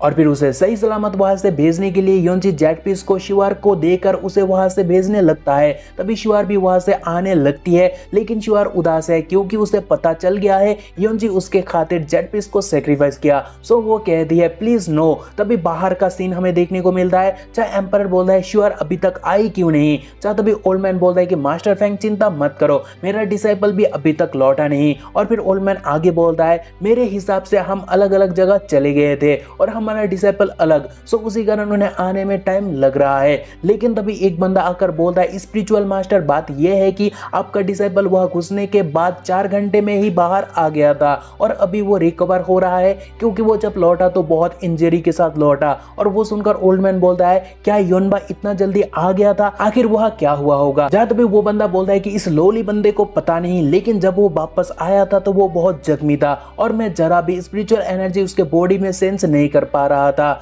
जहां तभी वो सुनकर ओल्ड मैन सबको बोलता है कि अभी मुझे यहाँ से जाना होगा। जहां तभी वो सुनकर ये बोलता है कि वो अभी तक मरा नहीं। और फिर वो आगे सोचता है मुझे कुछ करना होगा ताकि योनबा अपना मुंह बंद रखे। और तभी वह जेट पीस टेलीपोर्टेशन इफेक्ट देखने को मिलता है। चाहे वो देखकर सीनियर कहती है वो प्रीमोडियल सेपिटल फोर्स तो बिल्कुल भी नहीं है बल्कि वो जेट पीस सेपिटल टेलीपोर्टेशन है। सो इसका मतलब क्या है योंजी शिवर को अबंडन किया। और फिर सीनियर आगे कहती है वेल अगर मैं वहां होता तो मैं भी पहले खुद के बारे में ही सोचता। लेकिन तभी वह शिवर को देखने को मिलता है और तभी शिवर को देखकर सीनियर कहती है वो एक्चुअली योंजी शिवर को चुना इंटरेस्टिंग लेकिन तभी अनफॉर्चुनेटली वो वापस नहीं आ रहा, ऐसा सीनियर का कहना है। तभी शिवर की डैड शिवर को देखकर परेशान खुश एक साथ दोनों ही होता है लेकिन ये शॉक्ड होता है और मनीमन बोलता है आखिर वो जिंदा कैसे है। लेकिन तभी शिवर की डैड यानी मास्टर शिवर को देखकर चौंक जाता है और बोलता है ये तो फोनिक्स सीलिंग इंप्रिजनमेंट फॉर्मेशन है। चाहे वो सुनकर सभी चौंक जाते जाते हैं और बोलने लगते हैं ये सील तो हमारे उन डिसाइपल पर अप्लाई किया जाता है जो कि क्राइम कमिट करते हैं और ये टेक्निक बस हमारे कुछ एल्डर और बड़े बड़े शख्स ही इस्तेमाल कर सकते हैं। सो क्या इसका मतलब ग्रेट एल्डर का ये कारनामा है? तभी बाप अपने बेटी से पूछता है क्या हुआ, जाते भी शिवार रोते रोते हाक करते हुए कहते हैं रॉयल फादर शिवार बहुत ही यूजलेस है, जो मैंने ग्रेट एल्डर को ट्रस्ट किया और उसने मेरे साथ ऐसा किया। वो तो शुक्र है कि बिग ब्रदर योनबा मदद किया, नहीं तो हम दोनों कब का मर चुके होते। लेकिन फिर भी एंड तक हम दोनों को चेस किया गया, जिसके बाद बिग ब्रदर योन ने अपने इकलौते जेट का इस्तेमाल मेरे ऊपर किया और मुझे सही सलामत यहाँ भेजा। जब भी पैलेस मास्टर बहुत गुस्सा होता है और बोलता है बस मुझे बताओ इसके पीछे कौन कमीना है। जब भी रोते रोते उंगली ये के और करके शिवर कहती है वो रहा वो कमीना, और फिर शिवर कहती है अभी के अभी मुझे मेरा बिग ब्रो योंची को वापस करो, यानी लौटा दो। तभी योंग मास्टर ये को देखकर मास्टर गुस्सा होकर बोलता है कि तो इन सब के पीछे तुम हो, तो चलो अभी के अभी मुझे इसका एक्सप्लेनेशन जल्दी से दे दो, नहीं तो आई स्वेयर आज मैं तुम्हें यहाँ से जाने नहीं दूंगा। जब तभी कमीना हंसने लगता है और बोलता है पैलेस मास्टर फैंग आप भी तो कभी योंग हुआ करते थे है ना, तो आप समझ ही सकते हो मैं शिवार को चेस क्यों ही किया। जब गुस्सा होकर पैलेस मास्टर बोलता है कि अगर आज मैं तुम्हें मार डालूं तो सन मून डिवाइन हॉल भी समझ जाएगा कि आखिर मैं तुम्हें क्यों ही मारा है ना। फिर योंग मास्टर ये बोलता है कि तुम मुझे मारना चाहते हो, वाह वो भी डिवाइन फोनिक्स गॉड के बिना, तुम लोग फोनिक्स एक्ट पर रिलाई करना चाहते हो। और फिर वो आगे बोलता है आई सी मुझे गॉड वर्ड को हटाना चाहिए ताकि किसी को कन्फ्यूजन ना हो। जब भी मास्टर का बोलती बंद होता है और वहाँ का एल्डर बोलने लगता है नॉनसेंस बातें मत करो और ये सरासर गुस्ताखी है जो तुम हमारे ग्लोरी हेवनली फोनिक्स एक्ट के शान पर उंगली उठा रहे हो। लेकिन वह ये बोलता है कि इतना कोड एल्डर होकर इतने ह्यूज मैटर से अनजान हो, ये तो शर्म की बात है। और फिर वो आगे बोलता है जबकि गॉड ही नहीं है सो क्या मुझे तुम लोगों से डरना चाहिए? और ऐसा भी नहीं कि मैं सैक को लुक डाउन करता हूँ, बस बात ये है कि तुम सब मुझे वेस्ट के सिवा और कुछ नहीं लग रहे हो। और तभी वो सुनकर वहाँ का एल्डर बकला जाता है और मास्टर से पूछने लगते हैं क्या वो सच बोल रहा है। तभी आग बबूला होकर मास्टर बोलता है तू मेरे ही सैक पर डरार डालना चाहता है, और फिर मास्टर अटैक कर देता है। बट ये उसका डिवाइन वेपन से अटैक को रोकता है और बोलता है कि इतना बड़ा सैक का मास्टर होकर सच को पब्लिकली एक्सेप्ट करने का आप में गूदा नहीं है। जो सुनकर मास्टर गुस्सा होता है, लेकिन तभी वह आसमान गरकने लगता है और हमें फोनिक्स लॉर्ड का एक झलक देखने को मिलता है। तो शुरू में हमें एक ह्यूज फोनिक्स बर्ड को देखने को मिलता है और वो बोलता है कि कहाँ है वो झूठा जो अफवाह उड़ा रहा था। जो देखकर कोई बोलता है क्या ये वाइन लॉर्ड फोनिक्स नहीं है? तो फिर वहाँ खुशी से कोई बोलता है कि जिंदगी में फर्स्ट टाइम मुझे लॉर्ड फोनिक्स का असली फेस देखने को मिला, मैं तो धन्य हो गया। और वो खुशी से उन्हें ग्रीट करता है और बोलता है लॉर्ड फोनिक्स फाइनली आ गया। तभी हमें एक फ्लैशबैक देखने को मिलता है जहाँ लॉर्ड फोनिक्स सैक मास्टर को बोलता है मैं मर चुका हूँ, लेकिन ये मेरी सोल की एक हिस्सा है जो मैं फ्यूचर के लिए रख कर जा रहा हूँ और मैं तुम्हारे लिए बस इतना ही कर सकता हूँ। जो सुनकर मास्टर वह बोलता है कि मैं समझ गया। और तभी उसके बाद कार्डन सिनारियो देखने को मिलता है जहाँ सैक मास्टर लॉर्ड फोनिक्स को ग्रीट करता है, लेकिन तभी कमीना ये अटैक कर देता है। बट उस अटैक को लॉर्ड देखकर उसे इग्नोरेंट ब्रैट बोलता है और बस एक फेदर उसके ओर छोड़ता है जो उसके अटैक को चीरते हुए उसके ओर आके उसे हिट होता है। और जैसे ही फेदर निशाने में लग जाता है तो योंग मास्टर ये को बहुत ज्यादा दर्द होता है और वो दर्द के मारे बोलता है आखिर ये कैसे मुमकिन है जो मेरे फुल ब्लो इतने आसानी से टूट गया। और फिर वो गुस्सा होकर बोलता है यू डेड थिंग, तुम्हारा इतना हिम्मत। और फिर रेज में वो फिर से अटैक कर देता है, बट लॉर्ड वह आग लगा देता है, मीन्स फिर से उसका अटैक तोड़ता है और उसे आग में सेकता है, मीन्स उसका कबाब बन जाता है। और मजा चक्कर वो बोलता है कि क्या फोनिक्स लॉर्ड सच में जिंदा है? तभी वो देखकर एक बार फिर से सभी लोग फोनिक्स लॉर्ड को रिस्पेक्ट शो करते हैं। देन सीन चेंज होता है और हमें रात का सीन देखने को मिलता है जहाँ सैक मास्टर और उनके बेटे को देखने को मिलता है, जहाँ सैक मास्टर बोलता है कि फोनिक्स लॉर्ड के बिना 4 होली प्लेसेस आखिर हमारा क्या असर करता। और फिर मास्टर उसे आगे बोलता है कि दिन में लॉर्ड ने हमें बचाने के लिए उनका आखिरी ट्रेस इस्तेमाल किया, ये दिखाने के लिए कि वो अभी तक जिंदा है। और ये बात हमें कुछ टाइम तक बाकी सेक्ट से आगे ऊंचा बना के रखेगा और कोई हमसे उलझना नहीं चाहेगा। सो हमें जल्दी कुछ करना होगा। जब तभी उसका बेटा बोलता है कि फादर आपका मतलब? तभी सैक मास्टर एक स्क्रॉल निकाल कर बोलता है कि डिटेक्टिव के मुताबिक ब्लू वाइन कंट्री में एक वेन है और उसमें मिनरल वेन के अंदर लार्ज अमाउंट में purple when gold crystal present है। जो सुनकर वो चौंक जाता है और बोलता है क्या? तभी मास्टर बोलता है कि नॉट बैड, कल से ही हम आर्मी को तैयार करने में लग जाएंगे और विद इन 3 मंथ हम ब्लू वाइन को टेक ओवर कर लेंगे और चाहे क्या भी क्यों ना हो जाए पर्पल गॉड क्रिस्टल तो बस हमारा ही होना चाहिए। तभी सीन चेंज होता है और ब्लू वाइंड एम्परर को देखने को मिलता है, जो योंची का खबर सुनकर बहुत गुस्सा होता है। और तभी वो पर्सन एम्परर को आगे बोलता है कि एक बार की बात है जब एक स्ट्रॉन्ग एम्परर वहां फंस गया था, लेकिन 3 दिन के अंदर ही उनका लाइफ जेट पीस डिस्ट्रॉय हो गया था। जहां एम्परर बोलता है कि पैनिक मत होना और कल से सिचुएशन को स्टेबलाइज करने के लिए 5 कंट्री को तोहफा भेजना। और सेकेंडली योंची प्रिंसेस सुनो को बचाने के लिए खुद का लाइफ सेक्रीफाइस किया है, सो उस हिसाब से डिवाइन फोनिक्स एक हमें मदद करेगा। और फिर आखिर में एम्परर बोलता है कि न्यूज को यही रोक दो और ये भी ख्याल करो कि कोई और कंट्री की जासूस इसे ना सुने। लेकिन तब बाहर से ये खबर सुनकर प्रिंसेस यू यानी योंची की बीबी सडनली शॉक के कारण वो अनकॉन्शियस हो जाती है। तभी कोई एम्परर को कहता है कि प्रिंसेस यू इज फेंटेड और तभी एम्परर आकर बेटी को संभालने लग जाता है और बोलता है कि जल्दी से डॉक्टर को बुलाओ। और फिर सीन चेंज होता है और योनबा का मास्टर को देखने को मिलता है और वो योनबा को बोलता है कि योनबा गुस्सा मत होना। चाहे योनबा कहता है कि मास्टर 3 साल बाद मैं रिट्रीट करूंगा और सान मून डिवाइन पैलेस को पूरे तरह खत्म कर दूंगा। और ये कहने के वक्त योनबा बहुत गुस्से में था, जो आप उसके आंखों में से देख सकते हो।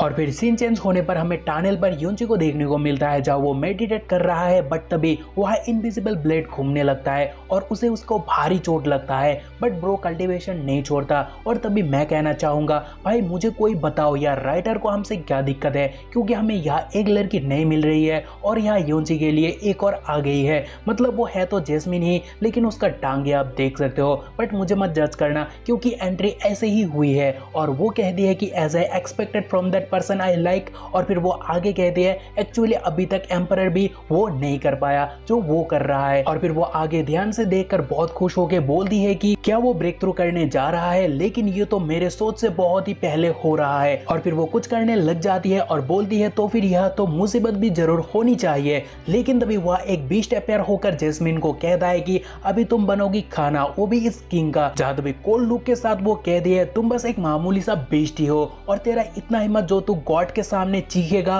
और फिर वो तुरंत बीस्ट को मार गिराती है। जहां मरते मरते बीस्ट कहता है कि तुम तो हेवनली स्लॉटर स्टार गॉड हो। एंड फाइनली हमें पता चल गया she is a big deal. और फिर बीस्ट आगे बोलता है कि लेकिन ये तो नामुमकिन है क्योंकि हेवनली स्लॉटर स्टार गॉड 4 साल पहले मर गई थी जब वो वायरस से हिट हुई थी, सो तुम कैसे यहाँ अपेयर हो सकते हो। जहां तभी गॉडेस उसे तबाह करके कहते हैं कि मर जा फूल, लेकिन उतने में एक और कुन बीस्ट वह अपेयर होता है। जहां गॉडेस कहती है अगर तुम ये खबर लीक करने के बारे में सोचते भी हो तो अंजाम क्या होगा वो तुम्हें पता है। जो सुनकर कुन बीस्ट कांपने लगता है। तभी योंची अगर उसको मॉम कहता है, जो अचानक से सुनकर वो उसे एक थप्पड़ लगाकर कहते हैं कि ओ तुमने तो मुझे डरा ही दिया। जहां तभी रोते हुए योंची बोलता है कि मुझे लगा आप मुझे देखने के लिए बहुत एक्साइटेड थे। और वो कहती है कि क्या प्रिंसेस को तुम्हें देखने के लिए एक्साइटेड होना पड़ेगा। जहां तभी वो सुनकर योंची रोने लगता है। जहां तभी एक लात मार के प्रिंसेस कहती है चिल्लाना बंद करो और जाके प्रैक्टिस करो। तभी 1 मंथ बाद का हमें सीन देखने को मिलता है, जहां योंची कल्टीवेट कर रहा है और इनविजिबल ब्लेड अभी भी उसे हीट हो रहा है,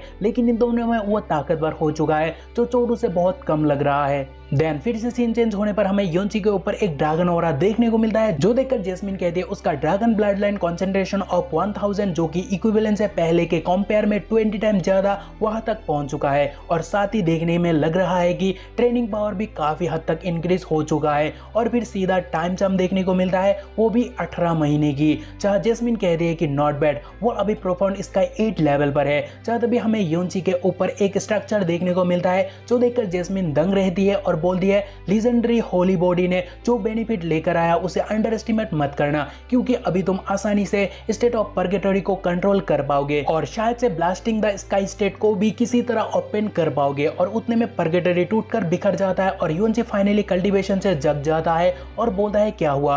और फिर आगे वो जैस्मिन से बोलता है प्रोफाउंड आर्क रुक गया और तुम्हें कैसा फील हुआ, और साथ ही सेपिटल क्रैक्स भी गायब हो गया। जब भी जैस्मिन कहती है क्या ये रुक गया, लेकिन मुझे पता नहीं कहाँ रुका। और फिर वो आगे कहती है तुम्हें पहले हल निकालना होगा कि हम यहाँ से कैसे निकलेंगे। जब भी शॉर्ट उठाकर योंची बोलता है क्या ये आसान नहीं है, बस हमें इसे काटना ही तो है। जहाँ वो सुनकर जैस्मिन कहती है ओके तो तुम ट्राई कर सकते हो। जब तभी योंची शॉर्ट घुमाने लग जाता है, बट वो कुछ नहीं तोड़ पाता, उल्टा उसका शॉर्ट ही टूट जाता है, जो आप देख सकते हो। जो देखकर वो शॉक्ड होता है और बोलता है ये नामुमकिन है। और फिर वो बोलता है कि यह एक खरोच भी नहीं लगा और ऊपर से हेवनली ड्रैगन शॉर्ट टूट गया। और फिर वो शॉर्ट को देखकर इमोशनल होकर बोलता है कि ओल्ड बडी, सालों तक तुमने मेरा साथ दिया, लेकिन मुझे पता नहीं था तुम्हारा अंत भी मेरे हाथों ही होगा। लेकिन अभी तुम रेस्ट करो, यहाँ से निकलने के बाद मैं तुम्हें ठीक करने का कोई ना कोई रास्ता जरूर निकाल लूंगा। और फिर जैस्मिन को देखकर भाई आगे बोलता है कि जैस्मिन, तुम्हारे करंट फिजिक को देखकर लग रहा है कि तुम अपनी स्ट्रेंथ को रिस्टोर कर चुके हो। तो जैस्मिन कहती है नॉट रियली।